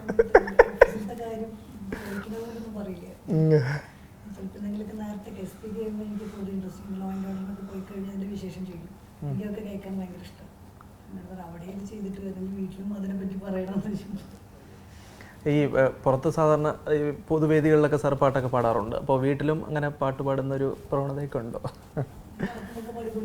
ആണല്ലേ. സാധകം ചെയ്യലൊക്കെ അങ്ങനെയല്ല, സമയം കിട്ടില്ല. ബാത്റൂമിലൊക്കെ പോകുന്ന സമയത്താണ് സാധകം ചെയ്യലും അങ്ങനത്തെ കാര്യങ്ങളെല്ലാം. എന്താണ് സാറിൻ്റെ ഇഷ്ട ഭക്ഷണം? നാടൻ ഭക്ഷണം. അതിന്നിപ്പോൾ ഇവിടെ കഴിച്ചപ്പോൾ തന്നെ എനിക്കത് മനസ്സിലായി. നമ്മുടെ ഒരു ടീം മെമ്പേഴ്സിനെ സാറ് നമ്മൾ സ്വീകരിച്ചപ്പോൾ തന്നെ വീട്ടിൽ നിന്നുള്ള ഭക്ഷണമാണ് സാറിന് കൂടുതലും ഇഷ്ടമല്ലേ? എനിക്ക് തായ് ഫുഡ് ഭയങ്കര ഇഷ്ടം. Thai food. ഇതല്ലാതെ ഏതാണെന്ന് ചോദിച്ചാൽ നമ്മുടെ തനത് ഭക്ഷണം ഒഴിച്ച് പിന്നെ പല വിമർശനങ്ങളും ലോകത്ത് കേട്ടിട്ടുള്ളത് ഈ മലയാളി ഉണ്ടാക്കുന്ന ഭക്ഷണം ഒരുപാട് മസാലയും എരിവും പുളിയും ഒക്കെ ഉള്ളതാണ്, എണ്ണയും ഒക്കെ ഉള്ളതാണ് എന്ന് പറഞ്ഞാൽ ഒരിക്കൽ ഒരു ലബനീസ് റെസ്റ്റോറൻറ്റിൽ കഴിക്കാൻ പോയപ്പം അവർ നമ്മളെ ഭക്ഷണത്തെക്കുറിച്ച് പറഞ്ഞൊരു വാചകം ഞാൻ ഓർക്കുകയാണ്. തരുന്ന ഭക്ഷണം എന്താണെന്ന് കഴിക്കുന്നവനും മനസ്സിലാവാത്ത ഭക്ഷണമാണ് അത്ര മലയാളി കൊടുക്കുന്നത്. അതിന് അദ്ദേഹം പറഞ്ഞൊരു ഉദാഹരണം, അടുത്ത ഷെഫ് പറഞ്ഞൊരു ഉദാഹരണം എന്ന് പറഞ്ഞാൽ അയാൾ ഈ ഒരു വേൾഡ് നോൺ ഷെഫാണ്. അപ്പോൾ അദ്ദേഹം പറഞ്ഞത് നമ്മുടെ തീയൽ എന്ന് പറഞ്ഞ തീയൽ വറുത്തരച്ചുണ്ടാക്കുന്ന ഒരു തീയൽ കറി. അത് ഞാൻ പറഞ്ഞപ്പോൾ പ്രത്യേകിച്ച് പറയാം, നമ്മുടെ ഈ ഷോ റെക്കോർഡ് ചെയ്തുകൊണ്ടിരിക്കുന്ന നമ്മുടെ ക്യാമറാമാൻ ഏറ്റവും ഇഷ്ടപ്പെട്ട ഭക്ഷണ വിഭവം കൂടിയാണ് ഈ തീയൽ എന്ന് പറയുന്നത്. നമുക്കൊക്കെ ഭയങ്കര ഇഷ്ടമാണ്. അതിനകത്ത് 2 തീയലുണ്ട്. ഒന്നിങ്ങനെ വറുത്തരച്ച് വെക്കുന്നുണ്ട്, പച്ചത്തീയൽ എന്ന് പറഞ്ഞത് തെക്കൻ കേരളത്തില്. അത് ഈ ഓണത്തിനൊക്കെ നമ്മൾ വളരെ നല്ല വിഭവമാണ് പച്ചത്തീയൽ. അത് മറ്റേ വറുത്തരച്ച തീയൽ. ഈ വറുത്തരച്ച തീയൽ കൊണ്ട് തന്നിട്ട് ആ കറി എടുത്ത് രുചിച്ചു നോക്കാതെ അത് എന്തുകൊണ്ട് ഉണ്ടാക്കിയെന്ന് പറയാൻ പറ്റുന്ന മലയാളി പോലും കാണില്ല. ഉണ്ടാക്കിയവർക്ക് മാത്രമേ പറയാനൊക്കെ ഉള്ളൂ. ഇതാണ് ഈ ലബനീസ് ഷെഫ് എന്നോട് പറഞ്ഞത്. എന്നോട് അദ്ദേഹം പറഞ്ഞ എന്താണെന്ന് വെച്ചാൽ കഴിക്കുന്ന ഭക്ഷണം കാണുമ്പോൾ എന്താണെന്ന് മനസ്സിലാകുമെങ്കിൽ അതാണ് ഏറ്റവും ഹെൽത്തി ഫുഡ് എന്നാണ്. when you see any kind of food, if you can recognize the food and eat it, that is the best, healthiest food in the world എന്നാണ് അദ്ദേഹം എന്നോട് പറഞ്ഞത്. അത് നിങ്ങളുടെ മലയാളികൾക്ക് ഇല്ല എന്നാണ് അവർ പറഞ്ഞത്. രുചി ഉണ്ടാവും, നിങ്ങൾക്ക് സന്തോഷമായിരിക്കും, നിങ്ങൾ കഴിക്കും, പക്ഷെ അത് ഹെൽത്തിയസ്റ്റ് ആണെന്ന് ഞാൻ ഒരിക്കലും പറയില്ല എന്നാണ്. അപ്പം ഞാൻ അദ്ദേഹത്തോട് ഞങ്ങൾ നമ്മുടെ സദ്യയെ കുറിച്ച് ചോദിച്ചു. അപ്പോൾ അദ്ദേഹം തിരിച്ചു പറഞ്ഞത് സദ്യ എന്ന് പറയുന്നത് മോസ്റ്റ് ഹെൽത്തിയസ്റ്റ് ഫുഡ്സ് ആണ്. സദ്യ എന്ന് പറയുന്നത് പക്ഷേ സദ്യ വെരി ഫീലിംഗ്, അത്രയും കഴിക്കരുതെന്നാണ് പറയുന്നത്. നമ്മളിപ്പോ ഈ ആറന്മുള സദ്യ എങ്ങനെ കഴിച്ച് തീർക്കുക, എവിടെ നിന്ന് തുടങ്ങി എവിടെ നിന്ന് അവസാനിപ്പിക്കും നമ്മൾ പലപ്പോഴും. ഞാൻ ഈ സദ്യ ഉണ്ടാകുമ്പോൾ പ്രത്യേകിച്ച് ഓണക്കാലത്തൊക്കെ ഇതെല്ലാം നിർബന്ധമായി കഴിക്കുകയും 2-3 തവണ ഉണ്ട്, 2-3 തവണ പായസം കുടിച്ചാലേ മതിയാവൂ, അതാണ് സദ്യ എന്ന് കരുതിയിരുന്നത്. ഇപ്പം ഞാനത് മാറ്റി.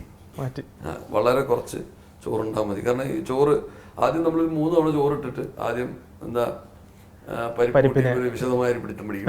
അത് കഴിഞ്ഞ് സാമ്പാർ ചിലപ്പോൾ ഒരു തവണ കൂടുതൽ പിടിക്കും. അത് കഴിഞ്ഞ് പിന്നെ രസം, പുളിശ്ശേരി, മോര്. അപ്പം മോര് നമ്മൾ പായസത്തിന് ശേഷം കഴിക്കും. ഇപ്പം പായസം 3 കൂട്ടം പായസം, അത് 1-2 തവണ, ചില സ്ഥലങ്ങളിൽ 4 കൂട്ടം ഉണ്ടാവും. അത് അങ്ങനെ അപ്പം അങ്ങനെ സമൃദ്ധമാണ്. പക്ഷെ ഇത് കഴിഞ്ഞാലുള്ള പ്രശ്നം എന്താണെന്ന് വെച്ചാൽ പിന്നെ കുറച്ച് നേരത്തേക്ക് അനങ്ങാൻ പറ്റില്ല, സുഖമായിട്ട് ഒരു മയക്കമായിരിക്കും, നല്ല മയങ്ങാനുള്ള ഒരു ടെൻഡൻസി ഉണ്ടാവും. അപ്പം ഇപ്പം ഞാൻ അങ്ങനെ സദ്യ കഴിക്കാറില്ല. ഇപ്പം അങ്ങനെ സദ്യ കഴിച്ചാൽ ഇപ്പം ഇന്ന് ഓണം സമയത്ത് മുഴുവൻ ഇപ്പോൾ ഏകദേശം ഒരു 10 ദിവസത്തോളം എല്ലാ ദിവസവും സദ്യയാണ്. എന്നും ഈ സദ്യ കഴിച്ചു കഴിഞ്ഞാൽ പിന്നെ നമ്മളെ ഉറങ്ങാനേ സമയം കിട്ടും. അതുകൊണ്ട് ഇപ്പം ക്രമം മാറ്റിയിട്ട് മിതമായിട്ട് കഴിക്കുക എന്നുള്ള രീതിയിലേക്ക് വന്നപ്പോൾ സദ്യ കുറച്ചുകൂടെ ആസ്വാദ്യകരമായി എന്നാണ് എനിക്ക് തോന്നുന്നത്. എല്ലാം കഴിക്കാനുള്ള സമയം കിട്ടും. വീണ്ടും നമ്മൾ സംഗീതത്തിലേക്ക് വരികയാണ്. നമ്മുടെ പ്രേക്ഷകർക്ക് വേണ്ടി ഈ ഓണനാളിൽ സാറിന് എന്താണ് ഡെഡിക്കേറ്റ് ചെയ്യാനുള്ളത്? സംഗീതം എന്ന് പറയുന്നത് ഞാൻ അന്ന് നേരത്തെ പറഞ്ഞതിന് മുഴുവൻ ഞാൻ ബാക്കി പറഞ്ഞില്ല. ഇത് കഴിഞ്ഞിട്ട് എന്ത് പറ്റിയെന്ന് വെച്ചാൽ എനിക്കൊരു 4-5 സിനിമയിൽ പാടാനൊക്കെ അവസരം കിട്ടി. പക്ഷെ ആ സിനിമയിൽ പാടാനുള്ള അവസരമൊന്നും ഞാൻ എടുത്തില്ല.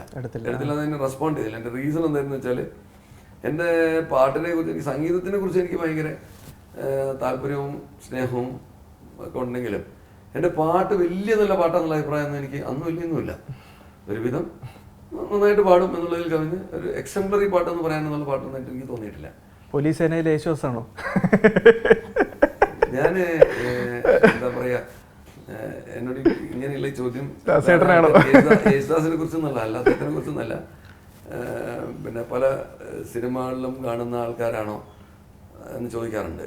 ചിലപ്പോൾ സുരേഷ് ഗോപി, പണ്ട് എനിക്ക് വളരെ ദേഷ്യം വന്നിട്ടുള്ള മറുപടിയാണ്, സുരേഷ് ഗോപി സ്റ്റൈലാണല്ലോ സാറേ എന്ന് പറയാം. പണ്ട് ഞാൻ ASP ആയിരുന്നു.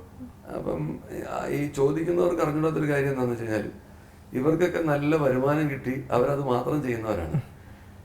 ഞങ്ങളെ പോലെയുള്ള പോലീസ് ഉദ്യോഗസ്ഥർ ഞങ്ങൾ ജീവൻ പണയപ്പെടുത്തിയിട്ടാണ് സ്ഥലത്ത് പോയിട്ട് ജീവൻ രക്ഷപ്പെടാൻ വേണ്ടി എനിക്ക് ചിലപ്പോൾ നമ്മൾ ഈ അഭ്യാസം കാണിക്കുന്നത്. അത് ചിലപ്പം ചെലവായി പോകും.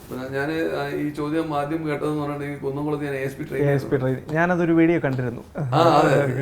അപ്പം അന്ന് എനിക്ക് സത്യം പറഞ്ഞാൽ വളരെ വിഷമം തോന്നി. ഞാൻ അവരോട് പറഞ്ഞതെന്നുണ്ടെങ്കിൽ ഞങ്ങൾ സുരേഷ് ഗോപി സ്റ്റൈലല്ല, സുരേഷ് ഗോപി അദ്ദേഹം ഞങ്ങളുടെ സ്റ്റൈലാണ് പറഞ്ഞത്, തിരിച്ചാ പറഞ്ഞത്. അപ്പോൾ അതുപോലെ യേശുദാസിനെ കുറിച്ച് പറയാനുള്ള തെക്കുറ്റം എനിക്കില്ല. അവിടെ ഒരു കമ്പാരിസൺ ഇല്ലെന്ന് മാത്രമേ ഞാൻ പറയുള്ളൂ.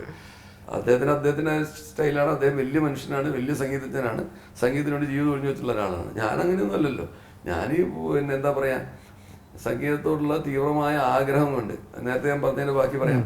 ഈ സിനിമ കിട്ടിയപ്പം എൻ്റെ പ്രശ്നം എന്തായിരുന്നു വെച്ചിട്ടുണ്ടെങ്കിൽ എനിക്ക് സംശയമായിരുന്നു, IPS ഓഫീസറായിരുന്ന ശ്രീജിത്തിനെയാണോ പാടാൻ വിളിക്കുന്നത്, ഗായകനായ ശ്രീജിത്തിനെയാണോന്ന് നല്ല സംശയം ഉണ്ടായിരുന്നു. അപ്പം അതുകൊണ്ട് ഞാൻ ഒരു വൈമുഖ്യം കാണിച്ച് പുറകോട്ട് വന്നു. ഒടുവിൽ എൻ്റെ ഒരു DYSP തന്നെ സുനിൽ ചെറുകിടവ് എന്ന് പറഞ്ഞ ഒരാളുണ്ട്. അദ്ദേഹം ഒരു ദിവസം എൻ്റെ SI ആയിരുന്നു പണ്ട്, ഞാൻ കൊല്ലത്ത് SP ആയിരുന്നപ്പോൾ. ഇപ്പം DYSP ആണ്. ഇപ്പം എറണാകുളത്ത് വിജിലൻസിലെ DYSP ആണ്. അപ്പം അദ്ദേഹം ഒരു ദിവസം വിളിച്ചിട്ട് പറഞ്ഞു, സാർ ഞാൻ എഴുതിയ കുറച്ച് വരികൾക്ക് സാർ ശബ്ദം കൊടുക്കണം. ഈ പോലീസുകാരോടുള്ള ദൗർബല്യം താരതമ്യേന കൂടുതലാണ്. അപ്പോൾ അതുകൊണ്ട് ഞാൻ സമ്മതിച്ചു. അത് കഴിഞ്ഞപ്പോൾ അദ്ദേഹം പറഞ്ഞത് സിനിമയ്ക്ക് വേണ്ടിയാണെന്ന് പറഞ്ഞു. അപ്പോഴും ഞാൻ സമ്മതിച്ചു. അത് കഴിഞ്ഞ് ഞാൻ അതിൻ്റെ സ്പോയിൽസ് എന്നാണ് ആ സിനിമയുടെ പേര്. അതിറങ്ങി ഒരു വളരെ സാമൂഹ്യ പ്രതിബദ്ധതയുള്ളൊരു സിനിമയായിരുന്നു. നമ്മുടെ ഈ തിരുവനന്തപുരത്ത് ജനറൽ ഹോസ്പിറ്റലിൽ 9th ബ്ലോക്ക് എന്ന് പറഞ്ഞൊരു 9th ബ്ലോക്ക് എന്ന് പറയുന്നത് പിന്നെ ഈ പ്രായമുള്ളവരെ നോക്കാൻ വേണ്ടിയിട്ടുള്ള ബ്ലോക്കാണ്, സർക്കാർ മുതിർന്ന ആൾക്കാർ. അപ്പം ആ ബ്ലോക്കിൽ ഉള്ള ജീവിതങ്ങളുടെ കഥയായിരുന്നു ആ സിനിമ. ഒരു വലിയ കമേഴ്ഷ്യൽ ഹിറ്റായിരുന്നു എന്ന് പറയാൻ പറ്റില്ല. ഒരു ഫീലിംഗ് തരുന്ന ആ നല്ല ഒരു ഫീലിംഗ് കിട്ടുന്ന ഒരു ട്രാൻസ്ജെൻഡറും അവിടെയുള്ള ആൾക്കാരുമായിട്ടുള്ള. അപ്പോൾ അതിനകത്ത് മഞ്ജു ദിവാകർ എന്ന് പറയുന്ന സംവിധായകന്റെ സിനിമയായിരുന്നു. അപ്പോൾ അതിലൊരു പാട്ട് പാടി. അപ്പോൾ ആ പാട്ട് പാടിയാണ് ഞാൻ പിന്നണി ഗായകനായി, ഔദ്യോഗിക രേഖകളിൽ പിന്നണി ഗായകനായി. അപ്പോൾ ആ പാട്ട് പാടിക്കഴിഞ്ഞപ്പം ആണ് എനിക്ക് പിന്നെ തിരുവയ്യാറിന്ന് കച്ചേരി നടത്താനൊരു ഓഫർ വന്നു. അപ്പം ഈ തിരുവയ്യാർ എന്ന് പറഞ്ഞ തിരുവയ്യാർ നടക്കുന്ന ത്യാഗരാജോത്സവം എന്ന് പറഞ്ഞു കഴിഞ്ഞാൽ എല്ലാ സംഗീതജ്ഞനും ചിരകാലം കച്ചേരികൾ നടത്തി താഴമ്പിച്ചതിന് ശേഷം അവസാനം പോയി പാടുന്ന സ്ഥലമാണ്. വിദ്വാൻമാരുടെയും വിദുഷികളുടെയും സ്ഥലമാണ്. അവിടോട്ട് എനിക്കൊരു ഓഫർ വരികയാണ്. അപ്പം രണ്ടുണ്ട് പ്രശ്നം. ഒന്ന്, ഇതിനുള്ള വിവരം എനിക്കില്ല, അവിടെ പോയി പാടാൻ മാത്രമല്ല, അവരുടെ മഹാമനുഷികളുടെ ഒപ്പം ഇരുന്ന് പാടാൻ പറ്റുന്നൊരു സ്ഥലമല്ല അത്. പക്ഷേ ഇത് നിരാകരിക്കാനുള്ള ചങ്കൂറ്റമില്ല. കാരണം ഇതെന്ന് പറഞ്ഞാൽ ഇത് ലൈഫിന് once in a lifetime ഓപ്പർച്യൂണിറ്റിയാണ്. അപ്പം ഞാൻ അവിടെ നിന്നോട് ക്ഷണിതാക്കളോട് ഞാൻ പറഞ്ഞു, ഞാൻ അറിയിക്കാം എന്ന് പറഞ്ഞു. അപ്പോൾ അവിടെ 2 ഗ്രേഡിലാണ് ആൾക്കാർ പാടുന്നത്. ഒന്ന് ബി ഗ്രേഡ് ആർട്ടിസ്റ്റും പിന്നെ ബി ഹൈ, അങ്ങനെ 2 കാറ്റഗറി ഉണ്ട്. ഇപ്പോൾ ബി ഹൈ എ ഗ്രേഡ് ആർട്ടിസ്റ്റിന് അവർ 20 മിനിറ്റ് പാടാൻ കൊടുക്കും. ബി ഗ്രേഡ് ആർട്ടിസ്റ്റിന് 15 മിനിറ്റ് പാടാൻ കൊടുക്കും. ആ 15 മിനിറ്റിൻ്റെ ഒരു സ്ലോട്ട് എനിക്ക് തരാമെന്നാണ് അവർ പറഞ്ഞത്. അപ്പോൾ അവസാനം ഞാൻ ആ സമയത്താണ് പന്തളം ബാലനെ പരിചയപ്പെടുന്നത്. അപ്പോൾ അദ്ദേഹമാണ് എനിക്ക് ധൈര്യം തന്നത്, സാർ ധൈര്യമായിട്ട് പോയി പാടണം. അങ്ങനെ ആദ്യമായിട്ട് അവിടെ പോയി പാടി. സംഗീത ഗുരുനാഥൻ കൂടിയാണല്ലേ? അതെ. ഇപ്പം അതുവരെ സംഗീതം പഠിച്ചിട്ടില്ല. അപ്പം അദ്ദേഹം പറഞ്ഞു പാടണം, പാടി നന്നാവാൻ പറ്റും. അപ്പോൾ അത് കഴിഞ്ഞ് പിന്നെ ഓമനക്കുട്ടി ടീച്ചർമാരെയും പരിചയപ്പെട്ടു. ഇപ്പോൾ പത്മശ്രീ ഓമനക്കുട്ടി ടീച്ചർ, ഓമനക്കുട്ടി ടീച്ചറുടെ ശിഷ്യ ഗണത്തിൽപ്പെട്ട കുറേ ആൾക്കാരുണ്ട്. ഒരു പ്രൊഫസർ ശ്യാമയുണ്ട്, പിന്നെ നമ്മുടെ ഒരു രഞ്ജിനി വർമ്മ എന്നുണ്ട്. ഇവരൊക്കെ പാടി ഒരുപാട് സാധനങ്ങൾ ഓമനക്കുട്ടി ടീച്ചർ ഇങ്ങനെ യൂട്യൂബിലൊക്കെ അപ്ലോഡ് ചെയ്ത് വെച്ചിട്ടുണ്ട്. പിന്നെ അങ്ങനെ ഒരുപാട് ഓമനക്കുട്ടി ടീച്ചറുമായിട്ടുള്ള ബന്ധത്തിനകത്ത് വേറെ പ്രത്യേകതകളുണ്ട്. ഇപ്പം സിനിമാ ഗാനങ്ങളിലൂടെ രാഗങ്ങളെ പരിചയപ്പെടുത്താനുള്ളൊരു പദ്ധതിക്ക് ആവിഷ്കാരം കൊടുത്തിട്ടുണ്ട്. ഇപ്പോഴേ അതിന് കാരണമായിട്ടുള്ളൊരു നല്ല അനുഭവം ഉണ്ടായിട്ടുണ്ട്. എന്താണെന്ന് വെച്ച് കഴിഞ്ഞാൽ നമ്മൾ ചില കാര്യങ്ങളെക്കുറിച്ച് പറയുമ്പോൾ സിനിമാ പാട്ടുകളെ കുറിച്ച് പറഞ്ഞിട്ട് അതിൻ്റെ രാഗം എന്താണെന്ന് ആൾക്കാരെ പറഞ്ഞ് മനസ്സിലാക്കി കൊടുത്താൽ അവർക്ക് അതിലുള്ള കൗതുകം അറിയും, അതിൻ്റെ ആസ്വാദനക്ഷമത വർദ്ധിക്കുകയും ചെയ്യുന്നു മനസ്സിലായി. കർണാടക സംഗീതം എന്താണെന്നുള്ളതിനെ കുറിച്ച്, കർണാടക സംഗീതം ഒരു കച്ചേരി കേൾക്കാൻ, ഒരു ഗാനമേള കേൾക്കാൻ ആൾക്കാർ പോകുന്ന പോലെ കച്ചേരി കേൾക്കാൻ ആൾക്കാർ പോകാറില്ല. കാരണം വെച്ചാൽ അവർക്ക് എന്താണ് ഇത് ചെയ്യുന്നതെന്ന് മനസ്സിലാവില്ല എന്നുകൊണ്ടാണ്. കർണാടക സംഗീതം അറിയാവുന്ന ആൾക്കാരാണെങ്കിൽ കൂടുതലായിട്ട് ഇത് പറഞ്ഞു കൊടുക്കാനായിട്ട് സമയം കണ്ടെത്തുകയില്ല. എന്ന് പറഞ്ഞാൽ അറിയാത്തവരായിട്ട് വിടും. പക്ഷെ അതുകൊണ്ട് വരുന്ന നഷ്ടം സംഗീത ലോകത്തിനും എന്താ പറയുക ഈ നാടിനും ആണെന്നുള്ളത് നമ്മൾ തിരിച്ചറിയുന്നില്ല. നമ്മുടെ ഒരു പൈതൃകത്തിൻ്റെ ഭാഗമാണ് കർണാടക സംഗീത പാരമ്പര്യം എന്ന് പറയുന്നത്. അതെന്താണെന്ന് നമ്മുടെ ജനങ്ങൾക്ക് അറിയില്ല. അതുകൊണ്ട് കിട്ടുന്ന ഗുണങ്ങൾ എന്താണെന്ന് അറിയില്ല. പല രാഗങ്ങളും വെറുതെ കേട്ടുകൊണ്ടിരുന്നാൽ തന്നെ പല രോഗനിവാരണത്തിനും കാരണമാവുമെന്ന് പറയുന്ന ഹൈപ്പോത്തസിസ് വളരെ സജീവമാണ്. മ്യൂസിക് തെറപ്പി എന്ന് പറഞ്ഞൊരു ശാസ്ത്രശാഖ തന്നെ. പക്ഷെ ഇതിൻ്റെ ഏറ്റവും വലിയ പ്രശ്നം എന്ന് പറഞ്ഞാൽ ഇതൊന്നും എംപെറിക്കലി വെരിഫൈഡ് അല്ല. എന്ന് പറഞ്ഞാൽ ഒരു കൺട്രോൾ സർക്കംസ്റ്റൻസിൽ ഇതുകൊണ്ട് തന്നെയാണ് ഈ മെച്ചം വരുന്നത്. ഇപ്പം ഈ ആനന്ദഭൈരവി രാഗം കേട്ടുകഴിഞ്ഞാൽ ഈ അനാൽജസിക്സ് കൺസ്യൂം ചെയ്യുന്നത് കുറയുന്ന എക്സ്പീരിയൻസസ് ഉണ്ടായിട്ടുണ്ട്. അതായത് വേദന സംഹാരികൾ കഴിച്ചുകൊണ്ടിരിക്കുന്ന ഒരു പോസ്റ്റ് ഓപ്പറേറ്റീവ് വാർഡിൽ 3 ദിവസത്തോളം ആനന്ദഭൈരവി രാഗം വെറുതെ ഇങ്ങനെ കേൾപ്പിച്ചുകൊണ്ടിരുന്നു.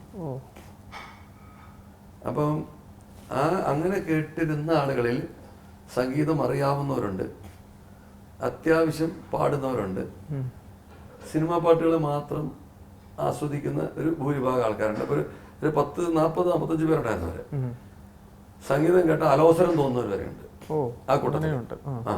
ഇങ്ങനെയുള്ള ഒരു ഗ്രൂപ്പിന് ഒരു 3 ദിവസം തുടർച്ചയായിട്ട് വെറുതെ ഇങ്ങനെ ബാക്ക്ഗ്രൗണ്ടിൽ സോഫ്റ്റ് മ്യൂസിക് പോലെ ആനന്ദഭൈരവി അങ്ങനെ കേട്ടുകൊണ്ടിരുന്നു രാവിലെ തൊട്ട് വൈകുന്നേരം വരെ.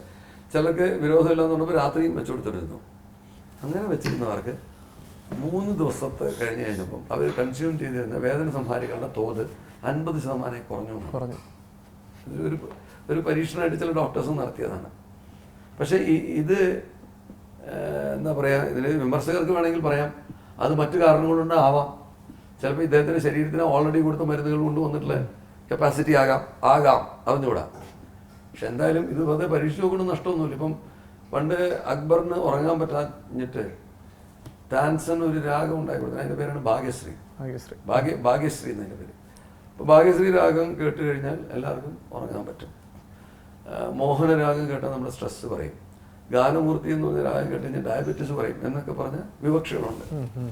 ഇത് സത്യമോ കള്ളമോ എന്ന് ആലോചിക്കാതെ നമ്മുടെ നാട്ടുകാർക്ക് വെറുതെ കേട്ടോണ്ടിരിക്കാൻ നഷ്ടമൊന്നുമില്ല. ഇപ്പം നമ്മളിപ്പോൾ വണ്ടി പോകുമ്പോൾ ഒരു ഭാഗ്യശ്രീ രാഗം വെച്ചു. അപ്പോൾ ഇതിൽ ഈ രാഗം ഏതാണ് എന്താണെന്ന് അറിയണമെങ്കിൽ ഒരു മിനിമം വിവരം വേണം. ആ വിവരം ഉണ്ടാക്കി കൊടുക്കാനുള്ളൊരു പദ്ധതിയാണ് ഓമനക്കുട്ടി ടീച്ചർ ഞാനിവിടെ ഇപ്പോൾ പ്ലാൻ ചെയ്യുന്നത്. പൂർണ്ണമായും സാംസ്കാരിക വകുപ്പ് മന്ത്രി അതിന് പൂർണ്ണ പിന്തുണ നൽകിയിട്ടുണ്ട്. പിന്നെ രവിപിള്ള ഫൗണ്ടേഷൻ അവരും ഇതിന് സഹകരിക്കാമെന്ന് പറഞ്ഞിട്ടുണ്ട്. അപ്പം നടന്നു കഴിഞ്ഞാൽ നമ്മൾ മാസത്തിലൊരു പ്രോഗ്രാം വെച്ച് ഒരു രാഗത്തെ ഇൻട്രൊഡ്യൂസ് ചെയ്യുക. ആ രാഗം ഇൻട്രൊഡ്യൂസ് ചെയ്ത് അതിനകത്തുള്ള സിനിമാ പാട്ടുകളും സിനിമ അല്ലാതെ വളരെ പ്രചാരം നേടിയ ലളിതഗാനങ്ങളും ഒക്കെ അവതരിപ്പിക്കുക. എന്നിട്ട് അതും അതിൻ്റെ ഒരു സമ്പൂർണ്ണ കർണാടക സംഗീത കൃതിയും ആയിട്ട് താരതമ്യം ചെയ്യുക. അതിലെവിടേക്കാണ് ഇത് വരുന്നതെന്നുള്ളത് കാണിച്ചു കൊടുക്കുക. അങ്ങനെയൊക്കെ വരുമ്പോൾ ആൾക്കാർക്ക് ആസ്വാദനക്ഷമത വർദ്ധിക്കുകയും ഈ രാഗങ്ങളെ ആസ്വദിക്കാനുള്ള ഒരു ത്വര വരികയും ചെയ്യും. അങ്ങനെ വരുന്നതനുസരിച്ച് അവരുടെ ശാരീരിക ദൗർബല്യങ്ങൾ വരെ മാറിക്കിട്ടുമെന്ന് വിശ്വസിക്കപ്പെടുന്നു. പരീക്ഷിക്കാവുന്ന കാര്യമാണ്. സാർ, ഈ ആനന്ദ ഭൈരവി രാഗത്തിൽ ഒരു 2 വരി പാടാമോ? ആറാട്ടിനാനകളെഴുന്നള്ളി ആഹ്ലാദ സമുദ്രം തിരതല്ലി ആറാട്ടിനാനകളെഴുന്നള്ളി ആനന്ദ ഭൈരവി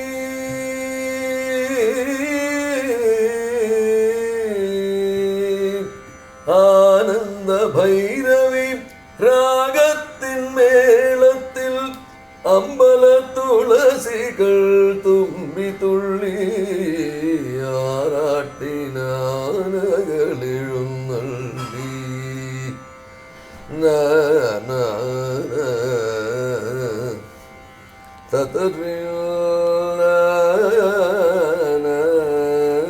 വളരെ സൂത്തി കാണുന്നുള്ളതിൻ്റെ എന്താണ്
ഇതാണ് ആനന്ദ ഭൈരവി രാഗത്തിൻ്റെ ഒരു അന്തസത്ത എന്ന് പറയുന്നത്. എൻ്റെ എല്ലാ എന്താ പറയുക, എൻ്റെ ജീവസ്വരങ്ങൾ മുഴുവൻ. അപ്പം ഇത് കേട്ട് ശരിക്ക് എന്നെ ഞാൻ പറഞ്ഞു, എൻ്റെ വയലിൻ പഠിപ്പിച്ചിരുന്ന ഗുരുനാഥനുണ്ട്, TS ബാബു സാറ്, അത് മരിച്ചുപോയി. അദ്ദേഹം ഈ രാഗം വായിച്ച് 1 വയസ്സുള്ളൊരു കുഞ്ഞിനെ, കരഞ്ഞുകൊണ്ടിരിക്കുന്ന കുഞ്ഞിനെ, അദ്ദേഹത്തിൻ്റെ സഹോദരിയുടെ കുഞ്ഞായിരുന്നു, എന്നെ പഠിപ്പിച്ചുകൊണ്ടിരിക്കുമ്പം കുഞ്ഞവിടെ കിടന്ന് കരയുന്നുണ്ട്. ഈ രാഗം വായിക്കുക മാത്രം ചെയ്ത കുഞ്ഞിനെ തൊടാതെ കുഞ്ഞിനെ ഉറക്കിയത് ഞാൻ കണ്ടുകൊണ്ടിരിക്കുക. അപ്പം ഇത് ഇങ്ങനെ എന്താ പറയുക, നമ്മുടെ അന്തരാളങ്ങളിൽ തൊട്ട് ഉണർത്താൻ പറ്റിയ ഒരുപാട് രാഗങ്ങൾ ഇങ്ങനെയുണ്ട്. അപ്പം ഈ രാഗങ്ങളിലേക്ക് ഛായയും ഛവിയും എല്ലാം നമുക്ക് മനസ്സിലാക്കിയെടുക്കാനായിട്ട് ആനന്ദ ഭൈരവി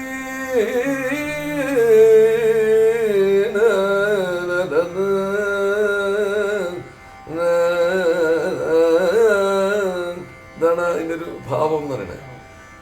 അങ്ങനെ അങ്ങനെ അതുണ്ട്. പിന്നെ അതുപോലെ ഈ രാഗത്തിൻ്റെ ഈ പ്രത്യേകത പറഞ്ഞതുപോലെ ഒരുപാട് സിനിമാ ഗാനങ്ങളുണ്ട് ഇങ്ങനെ നല്ല. ഇപ്പം ഞാൻ നേരത്തെ സിനിമയെ പാടി എന്ന് പറഞ്ഞില്ലേ,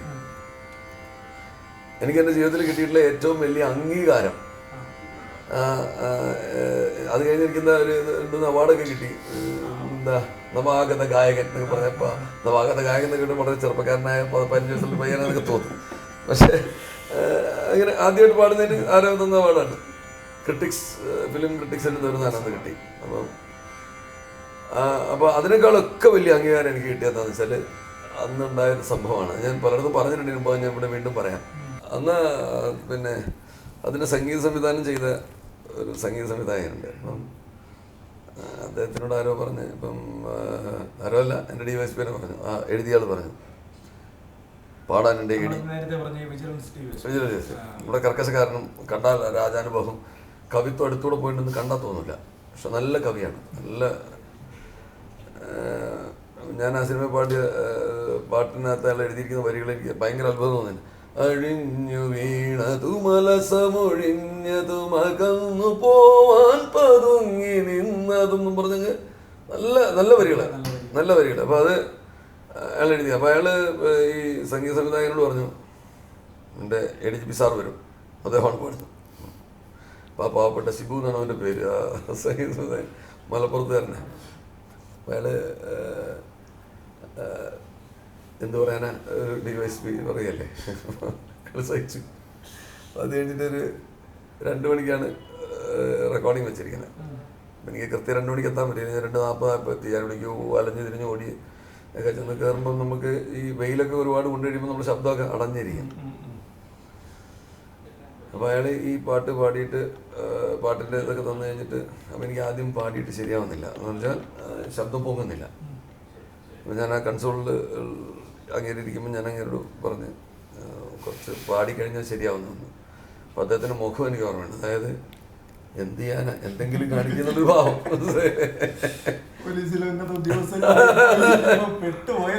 അതെ, ഒന്നിനും നിവൃത്തിയില്ലാത്തൊരവസ്ഥ. അതാ മുഖത്ത് എഴുതിയിട്ടുണ്ട് ആ ഭാവം. അല്ല, ആ ഒരു ഭാവത്തിലിരിക്കുകയാണ്. അത് ഞാൻ പറഞ്ഞല്ലേ കുറച്ച് പാടിയാൽ ശരിയാവും എന്ന് പറഞ്ഞു. അപ്പോൾ പുള്ളി പറഞ്ഞു ഓ എന്ന് പറഞ്ഞു. ആ ഓ കാണുമ്പോൾ നമുക്കറിയാം എന്തെങ്കിലും കാണിക്കണോ എന്നാണ് ഈ പറയണമെന്നുള്ളത്. അപ്പം അത് ചാരുകേശി എന്ന് പറഞ്ഞ രാഗത്തിലുള്ള ഒരു പാട്ട്, അദ്ദേഹം ചിട്ടപ്പെടുത്തിയ ചാരുകേശി രാഗത്തിലാണ്.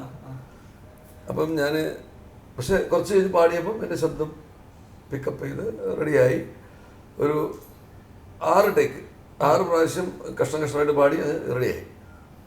അല്ല, അവസാനത്തെ ഒരു ഭാഗം പാടിയത് തന്നെ ഒറ്റ ശ്വാസത്തിലാണ് പാടി തീർത്തത്. ഫുൾ പല്ലവി മുഴുവൻ ഒറ്റ ശ്വാസത്തിൽ പാടി തീർക്കാൻ പറ്റി. അപ്പോൾ അദ്ദേഹം പറഞ്ഞ് വീണ്ടും കൺസോളിക്കിട്ട് പറഞ്ഞു, സാറേ ഇനി ഹമ്മിങ് പാടാണ്ടെന്ന്. അപ്പം ഞാൻ പറഞ്ഞു അത് നിങ്ങൾ എങ്ങനെയാണെന്ന് വെച്ചാൽ പാടി പറഞ്ഞെന്തായാലും ഞാൻ അതുപോലെ പാടാം, നോട്ടേഷൻ ഒന്ന് നോക്കി പാടാമെന്ന്. ആന്ന് വേണ്ട, നിങ്ങൾ ലേശം ചാരുകേശി പാടിക്കോളി. മലപ്പുറം താനൂർ അടുത്തുള്ള ഒരാളാണ്. നിങ്ങൾ കുറച്ച് ചാരുകേശി പാടിക്കോളി എന്നാണ്. അപ്പോൾ എനിക്ക് 2 അംഗീകാരമായിട്ട്. ഒന്നെന്ന് പറഞ്ഞാൽ ഇത് ഞങ്ങൾ തമ്മിൽ ചാരുകേശി ആണെന്നോ അല്ലെന്നോ രാഗം എന്താണെന്നോ ഒന്നും നമ്മൾ സംസാരിച്ചിട്ടേ ഇല്ല. അപ്പം ഇത് കേട്ടാൽ ഇത് ചാരുകേശിയാണെന്ന് മനസ്സിലാക്കാനുള്ള വിവരമുള്ളവരാണ് അപ്പുറത്തിരിക്കുന്നതെന്നുള്ള തോന്നൽ അങ്ങേർക്ക് വന്നു. ചാരുകേശി എന്ന് പറഞ്ഞൊരു രാഗമുണ്ടെന്ന് അറിയാവുന്നൊരു പോലീസുകാരനാണ് എൻ്റെ മുമ്പിൽ ഇരിക്കുന്നതെന്ന് മനസ്സിലായി. ഈ ചാരുകേശി രാഗം പാടിക്കോളാൻ പറഞ്ഞാൽ അയാൾ ഭംഗിയായിട്ട് പാടും എന്നുള്ള വിശ്വാസം അയാൾക്ക് ഉണ്ടെന്നുള്ള ബോധ്യം അയാൾ എനിക്ക് തന്നു. ഇത് 3 എനിക്ക് ഭയങ്കര ഊറ്റമായി. സത്യം പറഞ്ഞാൽ ഭയങ്കര ഊർജ്ജം. കാരണം നമ്മൾ എന്തെങ്കിലും ആയിക്കോന്ന് പറഞ്ഞിട്ടിരുന്ന ഒരു ഭാവത്തിലിരുന്നൊരു സംഗീതജ്ഞൻ, അയാൾ നല്ല വിവരമുള്ള മനുഷ്യനാണ്. അയാൾ എന്നോട് നിങ്ങൾ കുറച്ച് ചാരുകേശി പാടിക്കോളി എന്ന് പറഞ്ഞാൽ ഇവൻ ചാരുകേശി പാടാൻ കെൽപ്പുള്ളവനാണ് എന്നുള്ള തിരിച്ചറിവ് വന്നതാണ്. അതെനിക്ക് വലിയ വലിയ വലിയ ഞാൻ പറഞ്ഞില്ല, എനിക്ക് കിട്ടിയ വേറെ ആരൊക്കെ എന്തൊക്കെ പുകഴ്ത്തുന്ന എന്നെക്കാളൊക്കെ ഉപരി നല്ല വില കൊടുത്തിട്ടുള്ള സാധനമാണ് ആ ഒരു വാക്ക്. അതെ, അത് നമുക്കറിയാം, അഭിനയിക്കുകയല്ല എന്നുള്ള മനസ്സിലായി. മറ്റേ നമുക്ക് എപ്പോഴും സംശയം തോന്നും, ഞാൻ എൻ്റെ സ്ഥാനം കൊണ്ട് കൊള്ളാമെന്ന് പറയുന്നതാണോ അതോ പോലീസുകാരെല്ലാവരും സാറിന് പാട്ട് ഭയങ്കര ഗംഭീരമെന്ന് പറയുന്നത്. വേറെ എന്ത് പറയാനാ പാവങ്ങള്.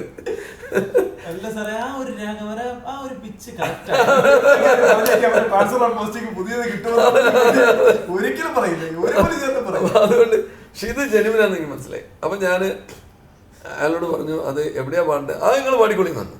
അപ്പം ഞാൻ വെച്ചാൽ നമ്മുടെ മനസ്സിൽ ആദ്യം വരിക വെച്ചാൽ ചാരുകേശി രാഗത്തിലുള്ള ഏറ്റവും പ്രസിദ്ധമായ കീർത്തനം കൃപയ പാലയ ശൗരേ, അതാണ് ഏറ്റവും പ്രസിദ്ധമായി നമ്മൾ ചാരുകേശി എന്ന് പറഞ്ഞാൽ നമ്മുടെ മനസ്സിൽ ആദ്യം ഓടി വരുന്നത്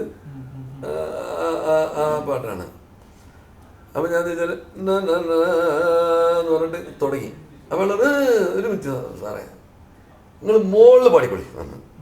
ഞാൻ വെച്ചാൽ മുകളിൽ എവിടെ, മുകളിൽ ഷഡ്ജത്തിന് മുകളിൽ പാടി, അതായത് മുകളിലെ സായുടെ മുകളിൽ ഞാൻ ചാരുകേശി പാടണം. അപ്പം ഞാൻ ഇങ്ങനെ ആലോചിച്ചിട്ട് എനിക്ക് തോന്നിയ പോലെ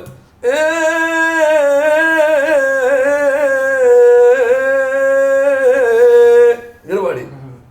അങ്ങനെ എന്നെ കൊണ്ട് 2 മിനിറ്റ് അദ്ദേഹം പാടിച്ച് മതി സാറേ മതി എന്നിട്ട് അതിൽ നിന്ന് മുറിച്ചെടുത്തിട്ടാണ് എന്നെ ഹമ്മിങ് ഇട്ടത്.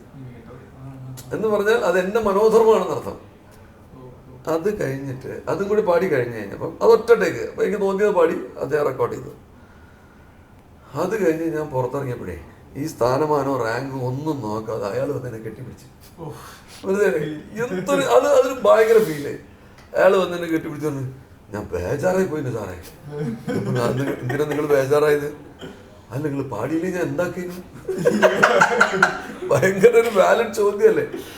എങ്ങാനും ഇത് ഇയാൾ ഇത്രയും മെനക്കെട്ട് ഉണ്ടാക്കിയൊരു സാധനം അതുപോലെ പാടാൻ പറ്റില്ല, അതിൻ്റെ നിഴൽ പോലെങ്കിലും പാടാൻ പറ്റിയില്ലെങ്കിൽ ഞാൻ പറഞ്ഞു പാടാൻ നേരെയായില്ലെങ്കിൽ നിങ്ങൾ എന്നോട് പറഞ്ഞാൽ മതിയല്ലോ, വേറെ ആരെയും വിളിച്ച് പാടിപ്പിച്ചാൽ പോരെ. നിങ്ങൾ എന്തെന്നാ സാറേ പറയുന്നത്? ഒരു ADGP ഇറക്കി വിട്ടിട്ട് പിന്നെ പോലീസുകാരെ കൂടി ഇന്നും കൂടി എന്താക്കും, എൻ്റെ നെഞ്ചത്ത് ഒരു പൊങ്കാലിടൂലേ എന്നോട് ചോദിച്ച ഭാഷയാണ്. എനിക്കൊരു ADGPയോട് നിങ്ങളെ പാട്ട് മോശമാണ് നിങ്ങൾ പൊയ്ക്കോളി വേറെ ആൾ മതി എന്ന് പറയാൻ പറ്റുമോ? ഞാനപ്പം ഇരുന്ന് ഇങ്ങനെ ആദ്യം നിങ്ങളെ ശബ്ദം കേട്ടപ്പോൾ ആലോചിക്കാൻ ഇതിപ്പോൾ ശരിയായില്ലേ, മൂപ്പർക്ക് പാടാൻ പറ്റുന്ന മാതിരി ആക്കുക എങ്ങനെയാ മനസ്സിലായില്ലേ? ഇത് ഉഷാറായി എന്ന് അയാൾ പറഞ്ഞത് ഹൃദയത്തിൽ നിന്ന് പറഞ്ഞതാണ്. മനസ്സിലായില്ലേ? നമുക്ക് ആ ഒരു അംഗീകാരം എന്ന് പറഞ്ഞാൽ അതെനിക്ക് ഭയങ്കര ധൈര്യം. അപ്പം ഇത് ഏത് സമയത്തായിരുന്നു? എത്ര കൊല്ലം വരും? ഇത് 2024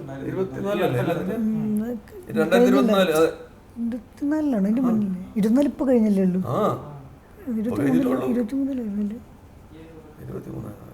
തിരുവയ്യാറിന് മുന്നല്ലേ? 23 നവംബർ 9 കറക്റ്റ്. അന്നാണ് ഞാൻ പന്ത്രണ്ടാലിനെ പരിചയപ്പെടുന്നത്. അന്ന് ഈ ലോഞ്ചിനാണ് നമ്മൾ അദ്ദേഹത്തിനെ കാണുന്നത്. ഇപ്പം ഈ ചാരുകേശി എന്ന് പറഞ്ഞ രാഗത്തിന് ഇതുപോലെ ഒരുപാട് സിനിമാ ഗാനങ്ങളുമായിട്ട് ബന്ധമുണ്ട്. കൃപയ പാലയ ചൗരേ കൃപയ പാലയ ചൗരേ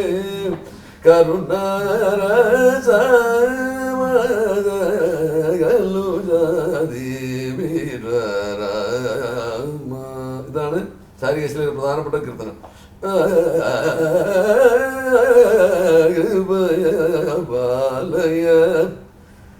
നീ ഇവിടുന്ന് അടുത്ത് കേട്ടോ.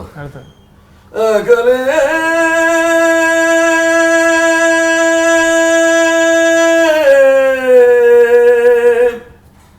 അകലേ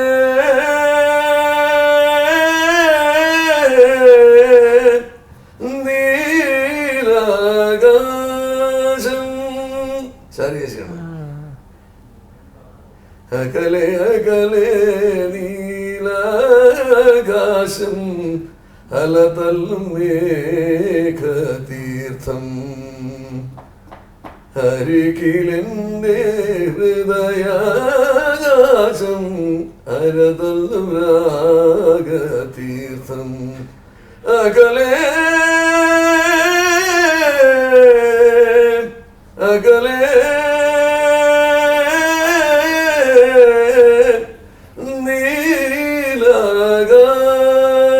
നീലാകാശം. ചാരുകേശി പുലരിത്തു മഞ്ഞത്തുള്ളിയിൽ പുഞ്ചിരിട്ടു പ്രപഞ്ചം ഭാരം താങ്ങാനരുതാതെ നീർമണി വീണുടഞ്ഞു വീണുടഞ്ഞു. ഇതും ചാരുകേശിയാണ്. കത്തിത്തീരുന്ന പകലിനെ തന്നുണിയാണ്.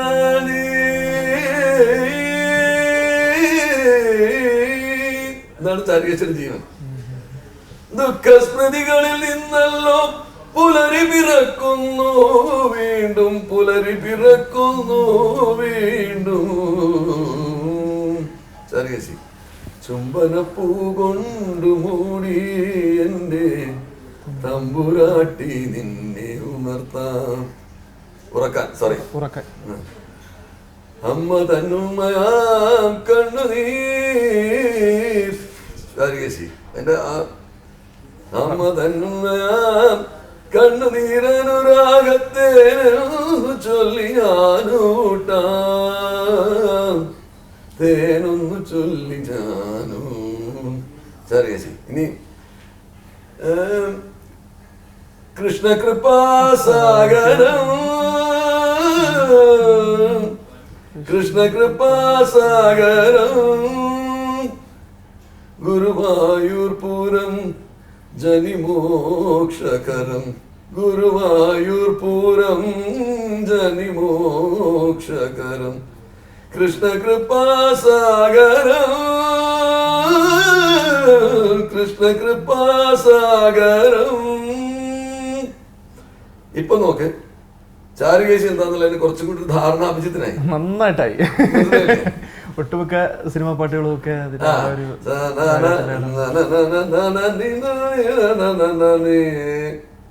ആരോഹണം.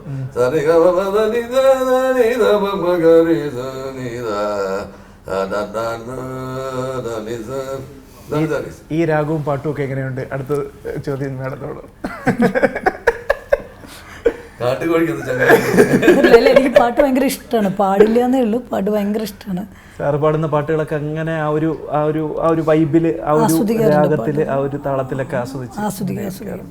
ഏതാണ് സാറിന്റെ പാട്ട് ഏറ്റവും കൂടുതൽ ഇഷ്ടപ്പെട്ട പാട്ട് ചോദിച്ചാൽ ഏത് പറയും? അമ്പലമില്ലാതെ. രണ്ടുപേരെ അമ്പലമില്ലാതെ ആൾത്തറയിൽ വാഴും ഓംകാരമൂർത്തി ചിറയിൽ, പരബ്രഹ്മമൂർത്തി ചിറയിൽ, അമ്പലമില്ലാതെ ആൾത്തറയിൽ വാഴും ഓംകാരമൂർത്തി ചിറയിൽ, പരബ്രഹ്മമൂർത്തി ചിറയിൽ. ചുറ്റുവിളക്കുണ്ട്, മീനാക്ഷിക്കാവുണ്ട്, കൽച്ചിറയുണ്ടിവിടെ, ചിത്തത്തിലോർത്തു ഭജിക്കുന്നു ശങ്കര നിത്യവും നിന്റെ നാമം.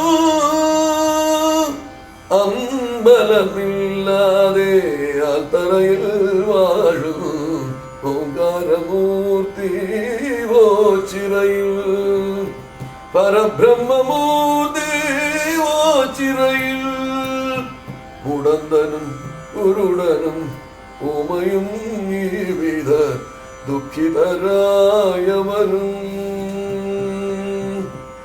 നൊന്തു വിളിക്കുകിൽ കാരുണ്യമേകുന്ന ശംഭുവേ കൈ തൊഴുന്നേ, നൊന്തു വിളിക്കുകിൽ കാരുണ്യമേകുന്ന ശംഭുവേ കൈ തൊഴുന്നേ, അമ്പലമില്ലാതെ ആൽത്തറയിൽ വാഴും ഓംകാരമൂർത്തി ചിറയിൽ, പരബ്രഹ്മമൂർത്തി ചിറയിൽ. കണ്ണൂർ എസ് പി ആയിരുന്നപ്പോഴാണ് 2008 കണ്ണൂർ സ്ക്വാഡ് ഫോം ചെയ്യുന്നത്. അത് പിന്നീട് പിൽക്കാലത്ത് മമ്മൂട്ടിയുടെ സിനിമയായിട്ട് വന്നു.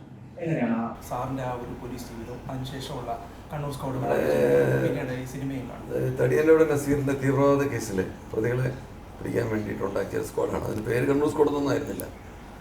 നല്ല പ്രഗത്ഭമതികളായിട്ടുള്ള ചില പോലീസ് ഉദ്യോഗസ്ഥരെ തിരഞ്ഞെടുത്ത് വേണ്ടിയിട്ട് അതിന് വേണ്ടിയിട്ട് വെച്ചിരുന്നതാണ്. അവരുടെ പ്രവർത്തന മികവിൻ്റെ ഭാഗമായിട്ട് ആ തീവ്രവാദ ശൃംഖലയെ മുഴുവൻ തകർക്കാനും പിന്നീട് അത് NIA കേസേറ്റെടുത്ത് കൺവിക്ഷൻ എത്തുകയും ചെയ്തു. അവർ പിന്നീടും തുടർന്നും പിന്നീട് ഞാൻ SP ആയിരുന്നപ്പോൾ ഉണ്ടാക്കിയെങ്കിലും ഞാൻ തന്നെ DIG ആയിരുന്നപ്പോഴാണ് ഇവർക്ക് ഈ സിനിമയിൽ കാണുന്നൊരു വാഹനവും കൊടുത്തിരുന്നത്. അവരത് എന്നെ തുടർന്ന് ഒരുപാട് കേസുകൾ അവർ ഇടപെട്ട് വിജയപ്രദമായ രീതിയിൽ തെളിയിക്കുകയും ഒക്കെ ചെയ്തിട്ടുണ്ട്. അതിലൊരു ഏട് മാത്രമാണ് ഇപ്പോൾ സിനിമയായിരിക്കുന്നത്. സിനിമയായപ്പോൾ തൊട്ട് അതിന് കണ്ണൂർ സ്ക്വാഡ് എന്നുള്ള പേരിൽ അറിയപ്പെടാൻ തുടങ്ങി. അവരുടെ അതിനകത്ത് ബേബി ജോർജ് എന്ന് പറഞ്ഞ ഒരു എ-സൈഡ് റോളാണ് മമ്മൂട്ടി അഭിനയിച്ചിരിക്കുന്നത്. അപ്പോൾ അദ്ദേഹം അഭിനയിക്കുമ്പം സിനിമയ്ക്കകത്ത് തന്നെ 2007 ശ്രീജിത്ത് സാർ ഉണ്ടാക്കിയ സ്ക്വാഡാണെന്ന് അദ്ദേഹം പറയുന്നുണ്ട്, സിനിമയ്ക്കകത്ത് പറയുന്നുണ്ട്. അതെല്ലാം പോലീസിന് വലിയ അംഗീകാരമാണെങ്കിലും ഇത് മാത്രമല്ല, ഒരുപാട് പരാജയത്തിന്റെ കഥകൾ പോലീസിന്റെ അടുത്തുണ്ട്. അതൊന്നും ആരും സിനിമയാക്കാറില്ല. സാറിനൊരു ബോംബേറിൽ പരിക്കേൽക്കുകയും ഏതാണ്ട് 14 സർജറിയോളം ചെയ്തു എന്നുള്ളൊരു കഥയുണ്ട്. അതെങ്ങനെയാണ്? 1999 ആണ് ഈ സംഭവം നടക്കുന്നത്. സെപ്റ്റംബർ 27 പാനൂർ പാത്തിപ്പാലം എന്ന് പറഞ്ഞ സ്ഥലത്ത് വെച്ച് എന്നെ ആൾക്കാർ ബോംബ് എറിഞ്ഞതാണ്. എറിഞ്ഞാളിപ്പം മരിച്ചുപോയി എന്നാണ് ഞാൻ മനസ്സിലാക്കുന്നത്. അത് കഴിഞ്ഞ് ഈ 14 സർജറി നടന്നു. അന്ന് ഈ തിരിഞ്ഞോടുന്ന ഒരാളെ വെടിവെക്കാനുള്ള മടി കൊണ്ട് വെടിവെക്കാതിരുന്നതാണ്. പക്ഷെ അദ്ദേഹം തിരിയാതെ തന്നെ അദ്ദേഹത്തിൻ്റെ ബാഗ് ഒരു പ്ലാസ്റ്റിക് കവറിൽ നിന്ന് എടുത്തിട്ട് പുറകോട്ട് എറിയായിരുന്നു ബോംബ്. അപ്പം അതിൻ്റെ ചീളുകൾ ഇപ്പോഴും ചിലത് ശരീരത്തിനകത്തുണ്ട്. ശല്യം ചെയ്യാതിരിക്കുന്നുണ്ട്, റിമൂവ് ചെയ്യാൻ പറ്റുന്നില്ല. അത്രയും നമ്മുടെ ഈ ശബരിമലയുമായി ബന്ധപ്പെട്ട് ശബരിമലയുടെ എല്ലാമാണ് ADGP ശ്രീജിത്ത് എന്ന് ഭക്തർ ഉൾപ്പെടെ പറയുന്നൊരു കാര്യമാണ് നമ്മൾ കഴിഞ്ഞ മണ്ഡലകാലത്ത് കാണാൻ കഴിയും. അപ്പോൾ ഈ വർഷവും അങ്ങനെ ഒരു ഉത്തരവാദിത്വം അങ്ങേക്ക് വരുമെന്നുള്ള കാര്യം ഉറപ്പാണ്, വന്നു കഴിഞ്ഞു. അതിനുള്ള മുന്നൊരുക്കങ്ങളൊക്കെ ആവുകയും ചെയ്തു കഴിഞ്ഞു. എങ്ങനെയാണ് ശബരിമലയുടെ വികസനത്തെ? നേരെ തിരിച്ചാ പറയണ്ടേ, ശ്രീജിത്ത് IPSന്റെ എല്ലാം മനസ്സിലാക്കില്ല. അയ്യപ്പനും അങ്ങും തമ്മിലുള്ള ബന്ധമൊക്കെ എല്ലാവർക്കും അറിയാവുന്നത്. എങ്ങനെയാണ് അതിനെ കാണുന്നത്? കഴിഞ്ഞ കൊല്ലം നല്ല രീതിയിൽ ശബരിമല തീർത്ഥാടനം നടത്താൻ പറ്റിയതിനകത്ത് എല്ലാവരുടെയും കൂട്ടായ പ്രവർത്തനമുണ്ട്. പ്രത്യേകിച്ച് ഒരുപാട് പോലീസുകാരുടെ അകമഴിഞ്ഞ സേവനം. അവർ ആരും ഒരു പരാതിക്കട നൽകാത്ത രീതിയിൽ അയ്യപ്പന്മാരുമായിട്ട് പെരുമാറിയിട്ടുണ്ട് നല്ല രീതിയിൽ. ഈ കൊല്ലവും അത് തുടരാൻ പറ്റുമെന്ന് തന്നെയാണ് പോലീസ് പ്രതീക്ഷിക്കുന്നത്. മുൻകാലങ്ങളിൽ വന്ന വിമർശനങ്ങളും വിവാദങ്ങളും ഒക്കെ നമുക്ക് തിരുത്താൻ ഒരുപാട് ഊർജ്ജവും പ്രചോദനവും ഒക്കെ ആയിട്ടുണ്ടല്ലേ? തെറ്റുകളിൽ നിന്നാണല്ലോ നമ്മൾ വളരുന്നത്. ശരിയിലേക്ക് വരുന്നത്. അപ്പം ആ തെറ്റുകൾ നമ്മൾ തിരുത്തി, ഇനിയും തിരുത്തും. പോലീസുകാർക്ക് ജനങ്ങളുമായിട്ടുള്ള അഭേദ്യമായ ബന്ധം, അതായത് ഒരു കാർക്കശ്യവും കാണിക്കാത്തൊരു സ്ഥലം. എന്ന് വെച്ചാൽ പോലീസിൻ്റെതായിട്ട് കാർക്കശ്യം കാണിക്കാതെ ജനങ്ങൾക്ക് ഏറ്റവും കൂടുതൽ സൗകര്യം ചെയ്തു കൊടുക്കാൻ പോലീസിന് സാധിക്കുന്ന ഒരു സ്ഥലമാണ് ശബരിമല. അത് ഇത്തവണയും ഈ എല്ലാ കാലത്തും തുടരാനായിട്ടുള്ള സൗകര്യം അയ്യപ്പ നമുക്ക് തരട്ടെ എന്നാണ് എനിക്ക് പറയുന്നത്. രണ്ടുപേരും കൂടെ ഒരു ഓണപ്പാട്ട് ത്രൂ ഔട്ടായിട്ട് പാടിയിട്ട് നമുക്ക് മധുമലരേ കണിമലരേ പൊന്നും പൂവേ മനമലിയും മണമുയരും കന്നിപ്പൂവേ. മധുമലരേ കണിമലരേ പൊന്നും പൂവേ മനമലിയും മണമുയരും കന്നിപ്പൂവേ. നിറഞ്ഞു വിരിഞ്ഞു നിറഞ്ഞു കവിഞ്ഞു ചമഞ്ഞു നിറഞ്ഞു നിരന്നു നാം.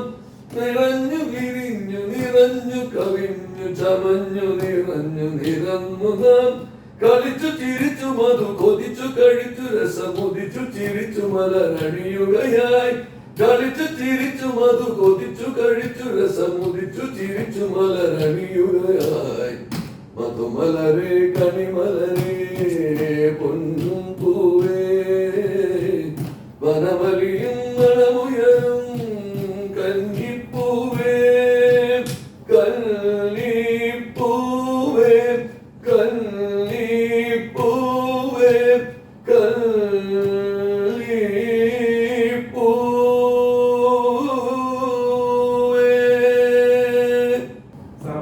സമയപരിധി കൊണ്ട് നമ്മൾ ഈ ഇന്റർവ്യൂ അവസാനിപ്പിക്കുകയാണ്.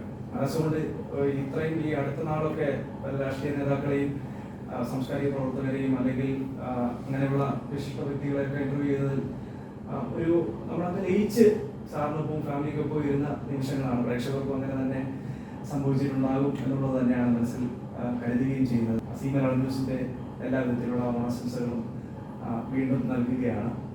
അങ്ങേക്കും കുടുംബത്തിനും ഈ വർഷക്കാലം തുടർന്നുള്ള അങ്ങോട്ടുള്ള എല്ലാ കാലവും സമൃദ്ധിയും ഐശ്വര്യവും നിറഞ്ഞതാകട്ടെ എന്ന് ആത്മാർത്ഥമായി ആശംസിക്കുന്നു. എല്ലാവർക്കും ഓണാശംസ.